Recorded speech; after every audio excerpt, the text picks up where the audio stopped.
Welcome to rhythm of learning. ഇന്നു മുതൽ നമ്മൾ പുതിയൊരു യജ്ഞം ആരംഭിക്കുകയാണ്. ഓരോ ദിവസവും ഓരോ ക്വസ്റ്റ്യൻ പേപ്പർ വെച്ച് പഠിക്കാൻ പോവാണ്. ഒരു ക്വസ്റ്റ്യൻ പേപ്പർ അതിന്റെ അനുബന്ധ വസ്തുതകൾ അടക്കം പ്രീവിയസ് ഇയറിൽ ചോദിച്ചിട്ടുള്ള ക്വസ്റ്റ്യൻ പേപ്പർ പൂർണ്ണമായിട്ട് നമ്മൾ മാത്സ് ഒഴിച്ച് ബാക്കിയുള്ള കാര്യങ്ങളൊക്കെ പഠിക്കാൻ പോവാണ്. അപ്പൊ ഇതിനു മുമ്പ് നമ്മൾ 100 ദിവസത്തെ ഒരു LGSന്റെ ക്ലാസ് അപ്ലോഡ് ചെയ്തിട്ടുണ്ടായിരുന്നു. 100 ദിവസം കൊണ്ട് നമ്മൾ സിലബസ് ഫുള്ള് കംപ്ലീറ്റ് ചെയ്തിട്ടുണ്ടായിരുന്നു. അതിനുശേഷം നമ്മൾ ചെയ്തുകൊണ്ടിരിക്കുന്നത് SCRT പാഠഭാഗങ്ങൾ പഠിച്ചുകൊണ്ടിരിക്കുകയാണ്. അപ്പൊ അതിൽ നമ്മൾ സോഷ്യൽ സയൻസ് ഫുള്ള് തീർത്തു. അതിനുശേഷം നമ്മൾ ഇപ്പോ സോഷ്യൽ സയൻസിൽ തന്നെ കോൺസ്റ്റിറ്റ്യൂഷന്റെ ഭാഗമായിട്ടുള്ള ചാപ്റ്ററുകളാണ് പഠിച്ചുകൊണ്ടിരിക്കുന്നത്. അപ്പോൾ ഏകദേശം സിലബസ് തീർന്നു, SCRT ഒക്കെ പഠിക്കുകയാണ്. പിന്നെ പ്രീവിയസ് ഇയർ ക്വസ്റ്റ്യൻ പേപ്പറിൽ പ്രധാനപ്പെട്ട കുറച്ച് ചോദ്യങ്ങളൊക്കെ നമ്മൾ അപ്ലോഡ് ചെയ്യാറുണ്ട്. ആഴ്ചയിൽ ഒരിക്കൽ ഒരു കറണ്ട് അഫയേഴ്സിന്റെ ക്ലാസ് ഡെയിലി ഉണ്ടായിരുന്നു കറണ്ട് അഫയേഴ്സ്. അപ്പൊ അത് മാറ്റി ഇങ്ങനെയുള്ള മേഖലയിലേക്ക് മാറിയപ്പോൾ ആഴ്ചയിൽ ഒരു ദിവസം എന്നുള്ള നിലയിലായി. ഇങ്ങനെയാണ് നമ്മുടെ ക്ലാസ്സുകൾ പോയിക്കൊണ്ടിരിക്കുന്നത്. അപ്പോ ടീച്ചറുടെ ക്ലാസ് കാണാത്ത കുട്ടികൾക്ക് SCRT പാഠഭാഗങ്ങളൊക്കെ കാണുന്ന താല്പര്യം ഉണ്ടെങ്കിൽ ടെലിഗ്രാം ചാനലിൽ ജോയിൻ ചെയ്തോളൂ. SCRT പാഠഭാഗങ്ങളുടെ ഫുൾ ഡീറ്റെയിൽസ് ടീച്ചർ ഇന്ന് ടെലിഗ്രാം ചാനലിൽ ഇതുവരെ എടുത്തത് മുഴുവൻ അപ്ലോഡ് ചെയ്യാം. അതുപോലെ തന്നെ കറണ്ട് അഫയേഴ്സിന്റെ പ്ലേലിസ്റ്റും അപ്ലോഡ് ചെയ്യാം. അതൊക്കെ കണ്ടു നോക്കാം. അപ്പൊ ഇന്നു മുതൽ നമ്മൾ പുതിയൊരു യജ്ഞാണ്. അതായത് എന്താണ്, ഒരു ക്വസ്റ്റ്യൻ പേപ്പർ എടുക്കാണ്. ഇപ്പോ ഈ ക്വസ്റ്റ്യൻ പേപ്പർ ഏറ്റവും ലേറ്റസ്റ്റ് ആയിട്ട് PSC നടത്തിയ ഒരു ക്വസ്റ്റ്യൻ പേപ്പറാണ്. അതായത് ലാസ്റ്റ് ഗ്രേഡ് നിലവാരത്തിലുള്ള ക്വസ്റ്റ്യൻ പേപ്പറുകളാണ് നമ്മൾ പഠിക്കണം. 80 GK 20 മാത്സ് എന്നുള്ള രീതിയിൽ. ആ 80 GK കുറച്ച് കറണ്ട് അഫയേഴ്സും ഉണ്ടാവും അല്ലെ. അപ്പോ എന്താണ് അറ്റൻഡർ ഗ്രേഡ് 2 എക്സാം 145/2025 എന്ന് പറഞ്ഞിട്ടുള്ള പരീക്ഷ, അതാണ് നമ്മളിപ്പോ പഠിക്കണേ. അപ്പൊ അതിന്റെ ഡീറ്റെയിൽഡ് ആയിട്ട് നമ്മൾ പഠിച്ചു നോക്കാം, എങ്ങനെയുണ്ടെന്ന് നോക്കാം പഠനം. ടീച്ചറുടെ ക്ലാസ് ഒക്കെ ഇഷ്ടപ്പെട്ടുണ്ടെങ്കിൽ ഒന്ന് ലൈക്ക് ചെയ്യുക. ഇഷ്ടപ്പെട്ട ക്ലാസ്സുകൾ കൂട്ടുകാരിലേക്ക് ഷെയർ ചെയ്യുക. ആദ്യമായിട്ട് ചാനൽ കാണുന്നവർ ചാനൽ ഒന്ന് സബ്സ്ക്രൈബ് ചെയ്യുക. അപ്പൊ ഫസ്റ്റ് ക്വസ്റ്റ്യൻ നിങ്ങളൊന്ന് വായിച്ചു നോക്കിയേ. കേരളത്തിലെ ഇപ്പോഴത്തെ ചീഫ് സെക്രട്ടറി ആര് എന്നാണ് ചോദ്യം. കേരളത്തിലെ ഇപ്പോഴത്തെ ചീഫ് സെക്രട്ടറി ആര് എന്ന് ചോദിച്ചാൽ ഉത്തരം ആരുടെ പേരാ നമ്മൾ പറയണ്ടേ? കേരളത്തിലെ ഇപ്പോഴത്തെ ചീഫ് സെക്രട്ടറിയുടെ പേര് എന്താണ്? ഡോക്ടർ A ജയതിലക് എന്നാണ്. ആരാണ്? Doctor A Jayathilak. ഇദ്ദേഹം കേരളത്തിന്റെ 50ാമത്തെ ചീഫ് സെക്രട്ടറിയാണ് എന്നും കൂടെ ഓർത്തു വയ്ക്കാം. കേരളത്തിന്റെ എത്രാമത്തെ ചീഫ് സെക്രട്ടറിയാണ്? 50ാമത്തെ ചീഫ് സെക്രട്ടറിയാണ് ആര്? ഡോക്ടർ A ജയതിലക് എന്ന് പറയുന്നത്. ഇനി ഒന്ന് രണ്ട് കാര്യങ്ങളും കൂടി ഞാൻ പറയാം. നമ്മുടെ സംസ്ഥാനത്തെ വനിതാ കമ്മീഷന്റെ അധ്യക്ഷ ആരാണ്? അറിയാത്തവരൊന്ന് നോട്ട് ചെയ്ത് വെച്ചോളൂ. P സതീദേവിയാണ് സംസ്ഥാന വനിതാ കമ്മീഷൻ അധ്യക്ഷ. ആരാണ്? P സതീദേവി. സംസ്ഥാന മനുഷ്യാവകാശ കമ്മീഷൻ ആരാണ്? ജസ്റ്റിസ് അലക്സാണ്ടർ തോമസ് ആണ്. മനുഷ്യാവകാശ കമ്മീഷൻ ജസ്റ്റിസ് അലക്സാണ്ടർ തോമസ്. സംസ്ഥാന വിവരാവകാശ കമ്മീഷണർ V ഹരി നായർ. സംസ്ഥാന വിവരാവകാശ കമ്മീഷണർ V ഹരി നായർ. അപ്പൊ 4 ചോദ്യങ്ങൾ നമ്മൾ ഇതിൽ നിന്ന് തന്നെ പഠിച്ചു അല്ലെ. രണ്ടാമത്തെ ചോദ്യത്തിലേക്ക് കടക്കുകയാണ്. ISROന്റെ പുതിയ ചെയർമാൻ ആരാണ്? ISROന്റെ പുതിയ ചെയർമാൻ ഡോക്ടർ V നാരായണനാണ്. ഡോക്ടർ V നാരായണനാണ് ISROന്റെ പുതിയ ചെയർമാൻ.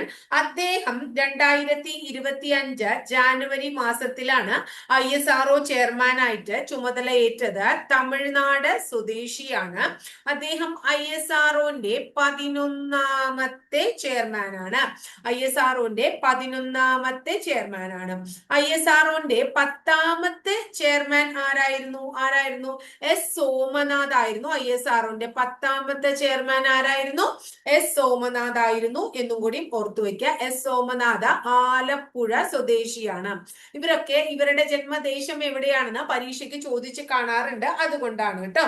അപ്പൊ അതുകൊണ്ട് വളരെ പ്രധാനമാണ്, ശ്രദ്ധിച്ചു വെക്കുക. ISROന്റെ 11ാമത്തെ ചെയർമാൻ തമിഴ്നാട് സ്വദേശിയായ ഡോക്ടർ V നാരായണൻ, അദ്ദേഹമാണ് പ്രസന്റ് ചെയർമാൻ. 10ാമത്തെ ചെയർമാൻ ഡോക്ടർ S സോമനാഥ്, അദ്ദേഹം ആലപ്പുഴ ആണ് അദ്ദേഹത്തിന്റെ ജന്മദേശം. ഇനി അടുത്തത് നമ്മുടെ ചന്ദ്രയാൻ 3, അതുപോലെ തന്നെ ആദിത്യ L1 എന്നീ ദൗത്യങ്ങൾ വിക്ഷേപിക്കുന്ന സമയത്ത് ISROന്റെ ചെയർമാൻ ആരായിരുന്നു? S സോമനാഥ് ആയിരുന്നു. ആദിത്യ L1 അതുപോലെ തന്നെ ചന്ദ്രയാൻ 3 ഒക്കെ കേട്ടോ. ഇനി അടുത്ത ചോദ്യം നോക്കൂ മക്കളെ. ദേശീയ കായിക ദിനം എന്നാണ്? ദേശീയ കായിക ദിനം ഓഗസ്റ്റ് മാസം 29ാം തീയതിയാണ്. നമ്മുടെ ഹോക്കി മാന്ത്രികൻ എന്ന് വിളിക്കുന്ന ആരുടെ? മേജർ ധ്യാൻ ചന്ദിന്റെ ജന്മദിനമാണ് ഏതാന്ന് പറയുന്നത് ഓഗസ്റ്റ് 29. അദ്ദേഹത്തിന്റെ നേതൃത്വത്തിൽ 1928, 1932, 1936 എന്നീ വർഷങ്ങളിൽ ഇന്ത്യ തുടർച്ചയായി 3 ഒളിമ്പിക് സ്വർണ്ണ മെഡലുകൾ നേടുകയുണ്ടായി എന്നും കൂടി ഓർത്തുവെക്കാം. ഇനി അടുത്തത് ഇതിലൊരു ഓപ്ഷനാണ് മാർച്ച് മാസം 27 മാർച്ച് 27 എന്താണ്? ലോക തിയേറ്റർ ദിനമാണ്. ലോക തിയേറ്റർ ദിനം മാർച്ച് 27. സെപ്റ്റംബർ 16 അറിയാത്തവരുണ്ടാവില്ല. എന്താണ്? ഓസോൺ ദിനമാണ്. ഓസോൺ ദിനമാണ് സെപ്റ്റംബർ 16. ക്ലിയർ ആയില്ലേ? ഇനി അടുത്ത ചോദ്യം എന്താണ്? സിനിമയാക്കിയ ആദ്യ മലയാള നോവൽ ഏതാണ്? സിനിമയാക്കിയ ആദ്യ മലയാള നോവൽ CV രാമൻ പിള്ളയുടെ മാർത്താണ്ഡവർമ്മയാണ്. CV രാമൻ പിള്ളയുടെ മാർത്താണ്ഡവർമ്മയാണ് സിനിമയാക്കിയ ആദ്യത്തെ നോവൽ എന്ന് പറയുന്നത്. വളരെ ഇമ്പോർട്ടന്റ് ആണ്. എന്നാൽ മലയാളത്തിലെ ആദ്യത്തെ ചിത്രമാണ് വിഗതകുമാരൻ. ആദ്യത്തെ നിശബ്ദ ചിത്രം എന്ന് വേണമെങ്കിൽ പറയാം. മലയാളത്തിലെ ആദ്യത്തെ ചിത്രം, ആദ്യ നിശബ്ദ ചിത്രം ഒക്കെ എന്താണ്? ഏതാണ്? വിഗതകുമാരനാണ്. ഇനി മലയാളത്തിലെ രണ്ടാമത്തെ നിശബ്ദ ചിത്രമാണ് മാർത്താണ്ഡവർമ്മ. മലയാളത്തിലെ ആദ്യത്തെ ശബ്ദചിത്രം ഏത് എന്ന് ചോദിച്ചു കഴിഞ്ഞാൽ ഉത്തരം നമ്മൾ ബാലനാണ് പറയേണ്ടത്. മലയാളത്തിലെ ആദ്യത്തെ ശബ്ദചിത്രം ഏതാണ്? ബാലനാണ്. മലയാളത്തിലെ ആദ്യത്തെ ശബ്ദചിത്രം ബാലനാണ്. ഇതിൽ ചെമ്മീനിനെ കുറിച്ച് പറയുന്നുണ്ട്. പ്രസിഡന്റിന്റെ ഗോൾഡ് മെഡൽ സ്വന്തമാക്കിയ പ്രസിഡന്റിന്റെ എന്താ പറയാ സുവർണ കമലം സ്വന്തമാക്കിയ ആദ്യ ദക്ഷിണേന്ത്യൻ ചിത്രമാണ് ഏത്? ചെമ്മീൻ എന്ന് പറയുന്നത്. വളരെ ഇമ്പോർട്ടന്റ് ആണ്. ചെമ്മീനെ കുറിച്ചിട്ടുള്ള ചോദ്യങ്ങള് പലപ്പോഴും പരീക്ഷയ്ക്ക് ചോദിച്ച് കണ്ടിട്ടുള്ളതാണ്. അതുകൊണ്ടാണ് ചെമ്മീനെ കുറിച്ചും കൂടി ടീച്ചർ പറഞ്ഞത്. അപ്പൊ ഇത്രയും കാര്യങ്ങള് ക്ലിയർ ആയി എന്ന് വിചാരിക്കണം അല്ലെ? ഇനി അടുത്തത് ഈ അവകാശികൾ എന്താണ്? നമ്മള് എന്താ പറയുന്നത്? വിലാസിനി എന്ന് പറയുന്ന തൂലികാനാമത്തിൽ അറിയപ്പെടുന്ന M കുട്ടിക്കൃഷ്ണ മേനോൻ രചിച്ച നോവലാണ് ഏത്? അവകാശികൾ എന്ന് പറയുന്നത്. വിലാസിനി എന്ന തൂലികാനാമത്തില് അറിയപ്പെടുന്ന M കുട്ടിക്കൃഷ്ണ മേനോൻ രചിച്ച നോവലാണ് ഏത്? അവകാശികൾ എന്ന് പറയുന്നത് കേട്ടോ.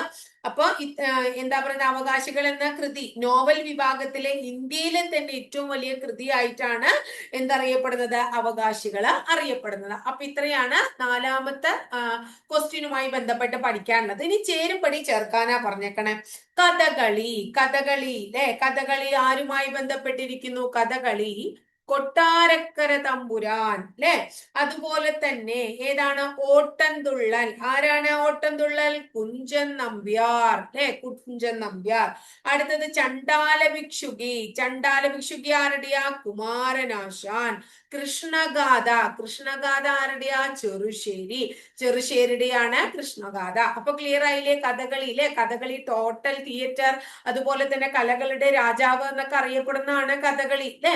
ഈ എന്താ പറയുന്ന കഥകളിയുടെ ഉപജ്ഞാതാവാണ് കൊട്ടാരക്കര തമ്പുരാൻ. കഥകളിയുടെ സാഹിത്യ രൂപം ചോദിച്ചു കഴിഞ്ഞാൽ ആട്ടക്കഥയാണ് നമ്മൾ പറയാ. കഥകളിയുടെ ആദ്യത്തെ രൂപം രാമനാട്ടാണ്. ഇതൊക്കെ നമ്മള് ക്ലാസ് എന്താ പറയുന്നത് ക്ലാസിക്കൽ ഡാൻസ് ഫോംസ് എന്നുള്ളതിൽ ഇതൊക്കെ അപ്ലോഡ് ചെയ്തിട്ടുള്ള കാര്യങ്ങളാണ്. അപ്പൊ അതൊന്നും പ്രത്യേകം പറയേണ്ട കാര്യമില്ല. ഇതിനെ കുറിച്ചൊക്കെ ഡീറ്റെയിൽഡ് ആയിട്ട് പറഞ്ഞിട്ടുണ്ട്. എന്നാൽ പാവങ്ങളുടെ കഥകളി ഏതാണ്? ഓട്ടംതുള്ളലാണ്. പാവങ്ങളുടെ കഥകളി എന്നറിയപ്പെടുന്നത് ഓട്ടംതുള്ളലാണ്. ക്ഷേത്രകലകളിൽ ജനകീയത നേടാൻ സഹായിച്ച ഒരു കലാരൂപം കൂടിയാണ് ഓട്ടംതുള്ളൽ അല്ലെ? ഓട്ടംതുള്ളല് ആരാണെന്ന് അറിയാം? കേരളത്തിലെ ജനകീയ കവി എന്നറിയപ്പെടുന്ന കുഞ്ചൻ നമ്പ്യാരാണ് തുള്ളൽ കലയുടെ ഉപജ്ഞാതാവ് എന്നൊക്കെ അറിയപ്പെടുന്നത്.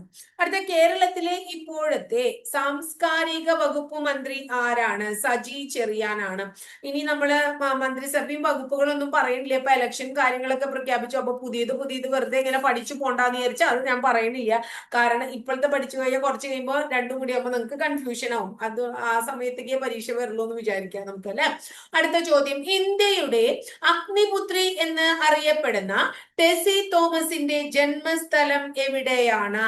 ഇന്ത്യയുടെ അഗ്നിപുത്രി എന്നറിയപ്പെടുന്ന ടെസി തോമസിന്റെ ജന്മസ്ഥലം എവിടെയാ മക്കളെ? ആലപ്പുഴയാണ്. എവിടെയാണ്? ആലപ്പുഴ. ഇവരെ വേറൊരു പേരിലും കൂടി വിളിക്കുന്നു. എന്താണ്? മിസൈൽ വനിത. അപ്പൊ മിസൈൽ വനിത, ഇന്ത്യയുടെ അഗ്നിപുത്രി എന്നൊക്കെ അറിയപ്പെടുന്നത് ആരാണ്? ടെസി തോമസ് ആണ്. നമ്മുടെ അഗ്നി അഗ്നി അഗ്നി 4, അഗ്നി 4, അതുപോലെ തന്നെ അഗ്നി 5 ബാലിസ്റ്റിക് മിസൈലുകളുടെ വികസനത്തിന് മേൽനോട്ടം വഹിച്ച വ്യക്തിയാണ്. ഇന്ത്യയിൽ ഒരു മിസൈൽ പദ്ധതിക്ക് നേതൃത്വം നൽകുന്ന ആദ്യ വനിതാ ശാസ്ത്രജ്ഞയാണ്. അതുകൊണ്ടൊക്കെയാണ് ഇന്ത്യയുടെ മിസൈൽ വനിത, ഇന്ത്യയുടെ അഗ്നിപുത്രി എന്നൊക്കെ ആരെ വിളിക്കണേ? നമ്മുടെ ടെസി തോമസിനെ വിളിക്കണം. അപ്പൊ മിസൈൽ മാൻ ഓഫ് ഇന്ത്യ ആരാണ്? അറിയാലോ. മിസൈൽ മാൻ ഓഫ് ഇന്ത്യ ആരാണ്? ഡോക്ടർ APJ അബ്ദുൽ കലാം ആണ് അല്ലെ. ഇനി ഇന്ത്യയുടെ കായിക രംഗത്തെ പരമോന്നത പുരസ്കാരം ഏതാണ്? ഇന്ത്യൻ കായിക രംഗത്തെ പരമോന്നത പുരസ്കാരം ഏതാണ്? ധ്യാൻചന്ദ് ഖേൽ രത്ന അവാർഡ്. ഇന്ത്യയിലെ കായിക രംഗത്തെ പരമോന്നത പുരസ്കാരം മേജർ ധ്യാൻചന്ദ് ഖേൽ രത്ന അവാർഡാണ്. ഈ പുരസ്കാരം ഏർപ്പെടുത്തിയത് 1991-92 കാലയളവിലാണ് കേട്ടോ. ആദ്യം അറിയപ്പെട്ടിരുന്നത് രാജീവ് ഗാന്ധി ഖേൽരത്ന എന്ന പേരിലാണ് അന്ന് അത് അറിയപ്പെട്ടിരുന്നത്. പിന്നെ 2021 ഹോക്കി ഇതിഹാസം മേജർ ധ്യാൻചന്ദിനോടുള്ള ആദര സൂചകമായിട്ട് ഇത് നമ്മൾ പുനർനാമകരണം ചെയ്യാണ് ചെയ്തത്. 25 ലക്ഷം രൂപയാണ്, 25 ലക്ഷം രൂപ ക്യാഷ് പ്രൈസ്, അതുപോലെ തന്നെ ഒരു മെഡലിയനും ഒരു സർട്ടിഫിക്കറ്റുമാണ് അവാർഡ് ജേതാക്കൾക്ക് ലഭിക്കുന്നത്. ക്ലിയർ ആയില്ലേ?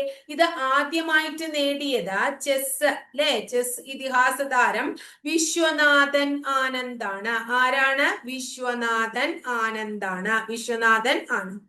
ഇത്രയും കാര്യം ക്ലിയർ ആയില്ലേ? ഇനി 2024 ഇത് ലഭിച്ചത് ആർക്കൊക്കെയാണ്? ഡി ഗുകേഷിന് ലഭിച്ചു. ഡി ഗുകേഷ് ഖേൽരത്ന 2024 ഡി ഗുകേഷ് എന്തുമായിട്ട് റിലേറ്റഡ് ആയിട്ടുള്ള ആളാണ്? ചെസ് അല്ലെ. ഇനി ഹോക്കി താരമായ ഹർമൻപ്രീത് സിംഗ്, അതുപോലെ പാരാ അത്ലറ്റിക്സിന്റെ പ്രവീൺ കുമാർ, അതുപോലെ തന്നെ ഷൂട്ടിങ്ങിലെ മനു ബാക്കർ തുടങ്ങിയവർ 2024 ധ്യാൻചന്ദ് അല്ലെ മേജർ ധ്യാൻചന്ദ് ഖേൽരത്ന പുരസ്കാരം നേടിയ വ്യക്തികളാണ്. ഇനി അടുത്ത് നോക്കൂ, 2023 ദാദാ സാഹിബ് ഫാൽക്കെ പുരസ്കാരത്തിന് അർഹമായത് ആരാണ്?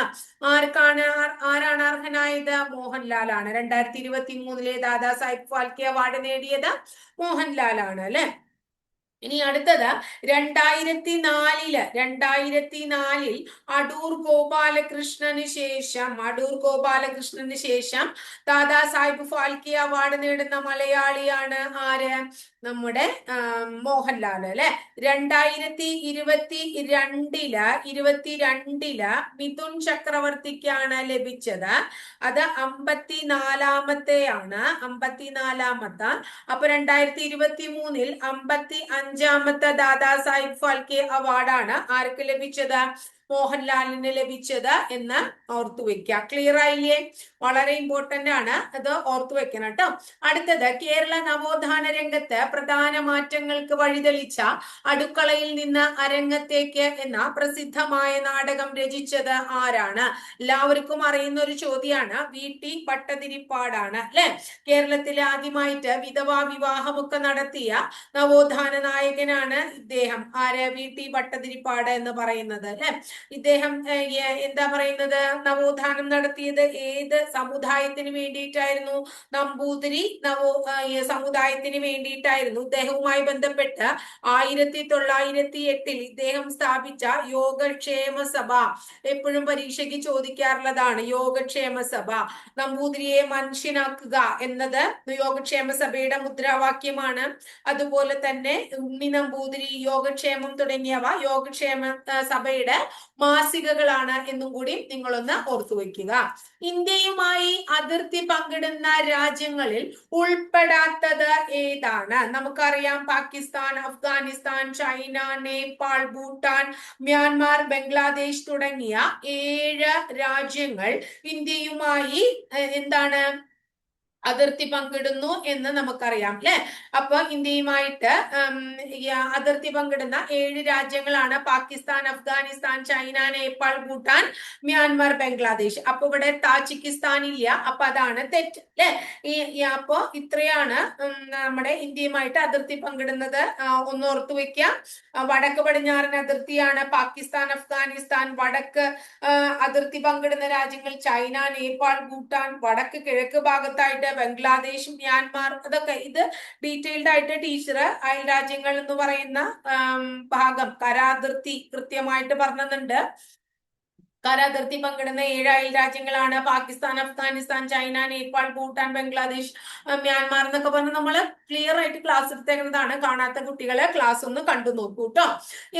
ഇനി അടുത്തത്, ഉത്തര പർവ്വത മേഖലയിൽ സ്ഥിതി ചെയ്യുന്ന ഹിമാചൽ പ്രദേശ്, ടിബറ്റ് എന്നിവയെ തമ്മിൽ ബന്ധിപ്പിക്കുന്ന ചുരം ഏതാണ്? ഏതാ മക്കളെ ഹിമാചൽ പ്രദേശിനെയും ടിബറ്റിനെയും തമ്മിൽ ബന്ധിപ്പിക്കുന്നത്? ഷിപ്കില ചുരമാണ്. ഹിമാചൽ പ്രദേശിനെയും ടിബറ്റിനെയും തമ്മിൽ ബന്ധിപ്പിക്കുന്നത് ഏതാണ്? ഷിപ്കില ചുരമാണ്. ഏതാണ്? ഷിപ്കില. വളരെ ഇമ്പോർട്ടന്റ് ആണ് ഷിപ്കില ചുരം. ശ്രദ്ധിക്കുക, എന്താണ് ഹിമാചൽ പ്രദേശിനെയും അതുപോലെ തന്നെ എന്തിനേയും തമ്മിൽ ബന്ധിപ്പിക്കുന്നു എന്നാ പറഞ്ഞത്? ടിബറ്റിനെയും തമ്മിൽ ബന്ധിപ്പിക്കുന്ന ചുരമാണ് ഏതെന്നാ പറയണത്? ഷിപ്കില ചുരം എന്ന് പറയുന്നത്. അപ്പോ പരീക്ഷയ്ക്ക് ചുരങ്ങളെ കുറിച്ച് ചോദിക്കാറുണ്ട്. അതിലിപ്പോ സോജിൽ അവിടെ ചോദിച്ചേക്കണത് ഏതിനൊക്കെയാണ്? ശ്രീനഗർ അല്ലെ. ശ്രീനഗറിനെയും കാർഗിലിനെയും തമ്മിൽ ബന്ധിപ്പിക്കുന്നു ഏത്? സോജില ചുരം. സോജില. സിക്കിമിനെയും ടിബറ്റിനെയും തമ്മിൽ ബന്ധിപ്പിക്കുന്നു. സിക്കിം, ടിബറ്റ്. ഏത് ചുരം? നാഥുല ചുരം. ഏതാണ്? നാഥുല ചുരം ട്ടോ. ഏത് ചുരമാണ്? നാഥുല ചുരം. അപ്പോ ലിപ്പുലേഖല ഇവിടെ ഉണ്ട്. അത് ഏതിനെ തമ്മിൽ ബന്ധിപ്പിക്കുന്നു? ഉത്തരാഖണ്ഡിനെയും ടിബറ്റിനെയും തമ്മിൽ ബന്ധിപ്പിക്കുന്നു. ക്ലിയർ ആയല്ലോ? വളരെ ഇമ്പോർട്ടന്റ് ആണ്, പഠിച്ചു വെക്കുക. പരീക്ഷയ്ക്ക് ചോദിച്ചിട്ടുള്ളതാണ്. അപ്പൊ അതുകൊണ്ട് ഇമ്പോർട്ടന്റ് പിന്നെയും പറയേണ്ട കാര്യമില്ല, നിങ്ങൾക്കറിയാം അല്ലെ. ഇനി അടുത്ത ചോദ്യം, കാരക്കോറം പർവ്വതനിരയുമായി ബന്ധപ്പെട്ട ശരിയായ പ്രസ്താവന ഏതാ? ആദ്യത്തെ ഓപ്ഷൻ, കാരക്കോറം പർവ്വതനിരയിലാണ് ഗോഡ്വിൻ ഓസ്റ്റിൻ സ്ഥിതി ചെയ്യുന്നത്. ഇന്ത്യൻ ഉപഭൂഖണ്ഡത്തിലെ ഏറ്റവും ഉയരം കൂടിയ കൊടുമുടി ഗോഡ്വിൻ ഓസ്റ്റിൻ ആണ്. കാരക്കോറം പർവ്വതനിരയുടെ തുടർച്ചയാണ് ടിബറ്റിലെ കൈലാസ പർവ്വത നിരകൾ. അപ്പൊ 13ാമത്തെ ചോദ്യത്തില് ആദ്യത്തത് കാരക്കോറം പർവ്വതനിരയിലാണ് ഗോഡ്വിൻ ഓസ്റ്റിൻ സ്ഥിതി ചെയ്യുന്നത്. ശരിയാണ്.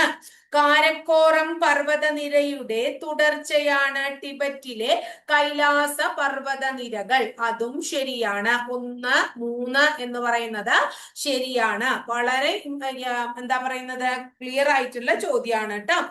എപ്പോഴും പരീക്ഷയ്ക്ക് ചോദിക്കാറുള്ള ചില ചോദ്യങ്ങളാണ്. അപ്പൊ അതുകൊണ്ട് മൗണ്ട് K2 അഥവാ മൗണ്ട് K2 അങ്ങനെ ഒരു പേരും കൂടി ഉണ്ട് അല്ലെ. മൗണ്ട് K2 അഥവാ ഗോഡ്വിൻ ഓസ്റ്റിൻ. മൗണ്ട് K2 അഥവാ ഗോഡ്വിൻ ഓസ്റ്റിൻ സ്ഥിതി ചെയ്യുന്നത് ഏത് പർവ്വതനിരയിലാണ് എന്ന് പലപ്പോഴും പരീക്ഷയ്ക്ക് ചോദിക്കാറുണ്ട്. കാരക്കോറം പർവ്വത നിരയിലാണ്. അടുത്തത് 14ാമത്തെ ചോദ്യം, താഴെ പറയുന്നവയിൽ ഉപദ്വീപിയൻ നദികളുമായി ബന്ധപ്പെട്ട ശരിയായ പ്രസ്താവന ഏത് എന്നതാണ്? നർമ്മദ നദി ഉത്ഭവിക്കുന്നത് ഛത്തീസ്ഗഡിലെ മൈക്കല മലനിരകളിൽ നിന്നാണ്. മൈക്കല മലനിരകളിൽ നിന്നാണ്. അത് ശരിയായിട്ടുള്ള തന്നെയാണ്. അടുത്തത് കൃഷ്ണ നദിയുടെ പോഷക നദികളാണ് ശബരി, ഇന്ദ്രാവതി. തെറ്റാണ്. ഉപദ്വീപിയൻ നദികൾക്ക് അപരധന തീവ്രത താരതമ്യേന കുറവാണ്. ശരിയാണ്. ഇതൊക്കെ ടീച്ചർ നദികൾ എന്ന് പറയുന്ന ക്ലാസ്സിൽ പറഞ്ഞു തന്നിട്ടുള്ളതാണ്. 1ഉം 3ഉം ശരിയാണ്. ഉപദ്വീപീയ പീഠഭൂമിയിലെ ഉയർന്ന പ്രദേശങ്ങളിൽ നിന്ന് ഉത്ഭവിക്കുന്ന നദിയാണ് ഉപദ്വീപിയൻ നദികള്. ഉപദ്വീപീയ നദികൾക്ക് പ്രധാനമായിട്ടും ജലം ലഭിക്കുന്നത് എവിടെ നിന്നാണ്? മൺസൂൺ മഴകളിൽ നിന്നാണ്. എവിടെ നിന്നാണ്? മൺസൂൺ മഴകളിൽ നിന്നാണ്. വളരെ പ്രധാനപ്പെട്ടതാണ്. ഉപദ്വീപീയ നദികളുടെ പ്രത്യേകത താരതമ്യേന വിസ്തൃതി കുറഞ്ഞ വൃഷ്ടിപ്രദേശം, അപരദന തീവ്രത താരതമ്യേന കുറവ്, കുറഞ്ഞ ജലസേചന ശേഷി, ഉൾനാടൻ ജലഗതാഗതത്തിന് സാധ്യത താരതമ്യേന കുറവ്. 4 പ്രത്യേകതകൾ പഠിക്കുക.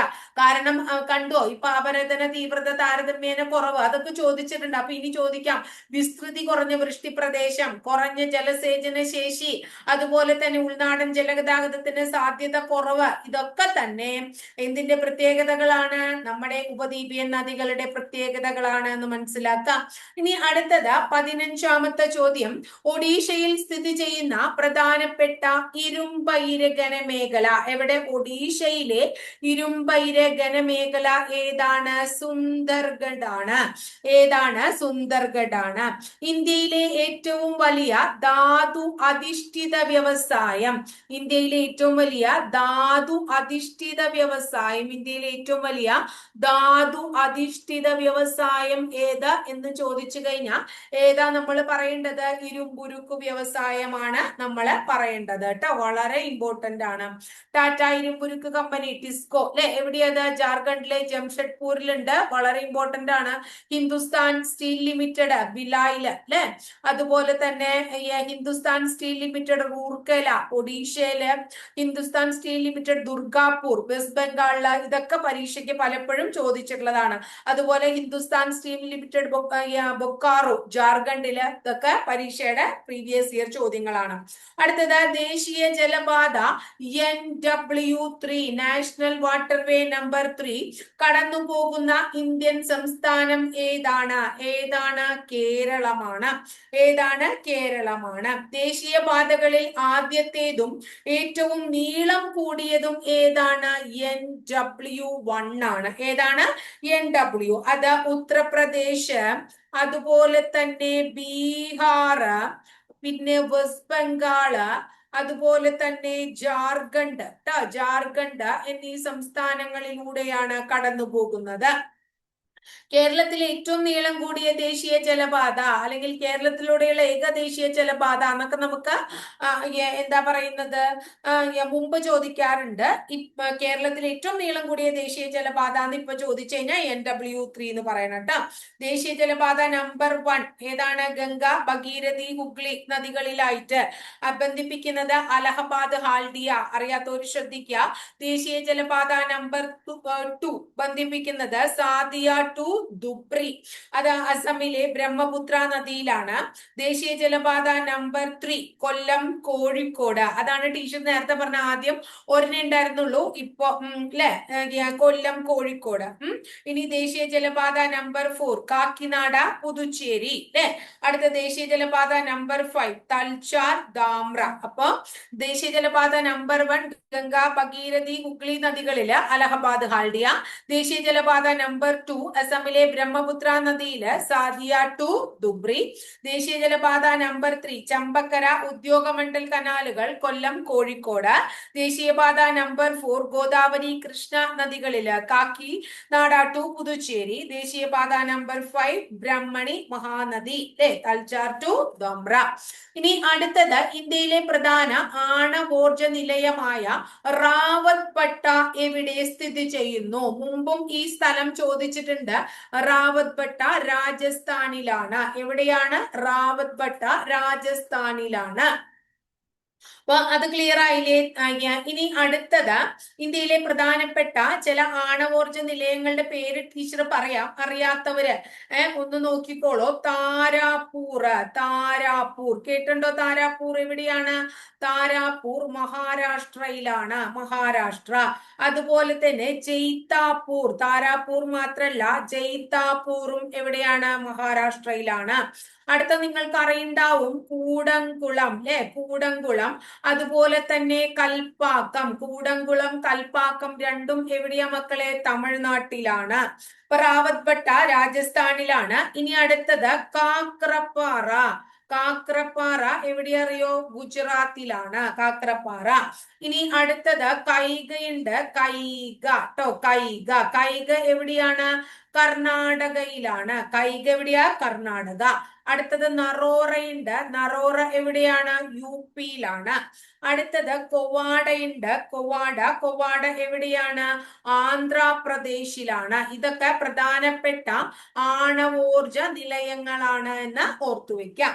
അടുത്തത് 18th ക്വസ്റ്റ്യൻ. മഹാരാഷ്ട്രയിലെ റോഹ മുതൽ കർണാടകയിലെ മംഗലാപുരം വരെയുള്ള സഞ്ചാരപാതയിൽ കൊങ്കൺ റെയിൽവേ പിന്നിടുന്ന നദികളുടെ എണ്ണം എത്രയാണ്? എന്തൊരു ചോദ്യങ്ങളാ ചോദിക്കണേ നോക്കിയേ. ഉണ്ടോ? എത്രയാണ്? 146ആണ്. എത്രയാണ്? മഹാരാഷ്ട്രയിലെ റോഹ മുതൽ കർണാടകയിലെ മംഗലാപുരം വരെയുള്ള സഞ്ചാരപാതയിൽ കൊങ്കൺ റെയിൽവേ പിന്നിടുന്ന നദികൾ എത്രയാണ്? 146ആണ്. കൊങ്കൺ റെയിൽവേയുടെ ആസ്ഥാനം എവിടെയാണ് എന്ന് പഠിച്ചു വെച്ചോളോ. ബേലാപൂർ ഭവനാണ്. ബേലാപൂർ ഭവൻ എവിടെയാണ്? മഹാരാഷ്ട്രയിലാണ്. ബേലാപൂർ ഭവൻ എവിടെയാ? മഹാരാഷ്ട്രയിലാണ് കേട്ടോ. കൊങ്കൺ റെയിൽവേയുടെ ആസ്ഥാനം, അല്ലെ?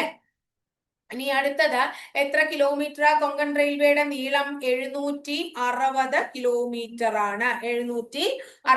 ഏതൊക്കെ കൊങ്കൺ റെയിൽവേ പദ്ധതിയിൽ ഏതൊക്കെ സംസ്ഥാനങ്ങൾ ഉൾപ്പെട്ടിരിക്കുന്നു? കേരളമുണ്ട്, അതുപോലെ തന്നെ കർണാടകയുണ്ട്, അതുപോലെ ഗോവയുണ്ട്, നെക്സ്റ്റ് വൺ മഹാരാഷ്ട്രയുണ്ട്. കൊങ്കൺ റെയിൽവേ പദ്ധതിയിൽ ഉൾപ്പെട്ടിരിക്കുന്ന സംസ്ഥാനങ്ങളാണ് നമ്മൾ പറഞ്ഞത്, അല്ലെ? ഇനി കൊങ്കൺ റെയിൽവേ ആദ്യത്തെ യാത്ര ട്രെയിൻ ഉദ്ഘാടനം ചെയ്തത് 1998 ആരാണ്? നമ്മുടെ അന്നത്തെ പ്രധാനമന്ത്രിയായിരുന്ന AB വാജ്പേയി ആണ്. അടുത്തത് 19ാമത്തെ ചോദ്യം. ബംഗാളിലെ ആദ്യത്തെ വർത്തമാന പത്രം ഏതാണ്? സുലഭ് സമാചാർ ആണ്. ബംഗാളിലെ ആദ്യ വർത്തമാന പത്രം സുലഭ് സമാചാർ ആണ്. ഇനി അടുത്തത് ഇന്ത്യയിലെ ആദ്യത്തെ ദിനപത്രം ഏതാണ്? ഇന്ത്യയിലെ ആദ്യത്തെ ദിനപത്രം ബംഗാൾ ഗസറ്റ് ആണ്. ഇന്ത്യയിലെ ആദ്യത്തെ ദിനപത്രം ഏതാണ്? ബംഗാൾ ഗസറ്റ് ആണ്. ജെയിംസ് അഗസ്റ്റസ് ഹിക്കി എന്ന് പറയുന്ന ആളാണ് ആരംഭിച്ചത്. ജെയിംസ് അഗസ്റ്റസ് ഹിക്കിയാണ് ആരംഭിച്ചത്. ക്ലിയർ ആയില്ലേ? അടുത്ത ചോദ്യം ഏതാ? അടുത്ത ചോദ്യം, താഴെ തന്നിരിക്കുന്നവയിൽ റാബി വിള അല്ലാത്തത് ഏതാണ്? റാബി വിള അല്ലാത്തത് ഏതാണ്? പരുത്തിയാണ്. താഴെ തന്നിരിക്കുന്നവയിൽ റാബി വിള അല്ല പരുത്തി. ഇന്ത്യയില് ഖാരിഫ്, അതുപോലെ തന്നെ റാബി, സയ്യിദ് എന്ന് പറയുന്ന 3 പ്രധാനപ്പെട്ട സീസണുകളാണുള്ളത്, അല്ലെ? റാബി, ഖാരിഫ്, സയ്യിദ്. പ്രധാന റാബി വിളകൾ ഏതൊക്കെയാണ്? ഗോതമ്പ്. റാബി വിളകൾ ഏതൊക്കെയാണ്? ഗോതമ്പ്, അതുപോലെ തന്നെ പുകയില, പിന്നെ ഇവിടെ തന്നിട്ടുണ്ട് കടുക്, അടുത്തത് ബാർലി, പിന്നെ ഏതാണുള്ളത്? ബാർലി, അടുത്തത് പയറ് വർഗങ്ങൾ. ഇതൊക്കെ പ്രധാനപ്പെട്ട റാബി വിളകളാണ്. പുകയില, കടുക്, ഗോതമ്പ്, ബാർലി, പയർ വർഗങ്ങൾ തുടങ്ങിയവ പ്രധാനപ്പെട്ട റാബി വിളകളാണ് എന്ന് ഓർത്തുവെക്കാം. ക്ലിയർ ആയില്ലേ? അപ്പൊ പ്രധാനപ്പെട്ട റാബി വിളകൾ മനസ്സിലായില്ലേ? ഇനി അടുത്തത് പ്രധാനപ്പെട്ട എന്താ പറയുന്നത്? ഖാരിഫ് വിളകൾ ഒന്ന് ഓർത്തു വെച്ച്. ഖാരിഫ് വിളകള് ഏതൊക്കെയാണ്? ഖാരിഫ് വിളകള് ടീച്ചർ ഇവിടെ എഴുതാം. പരുത്തി ഒരു ഖാരിഫ് വിളയാണ്. പരുത്തി, അതുപോലെ തന്നെ നിലക്കടല.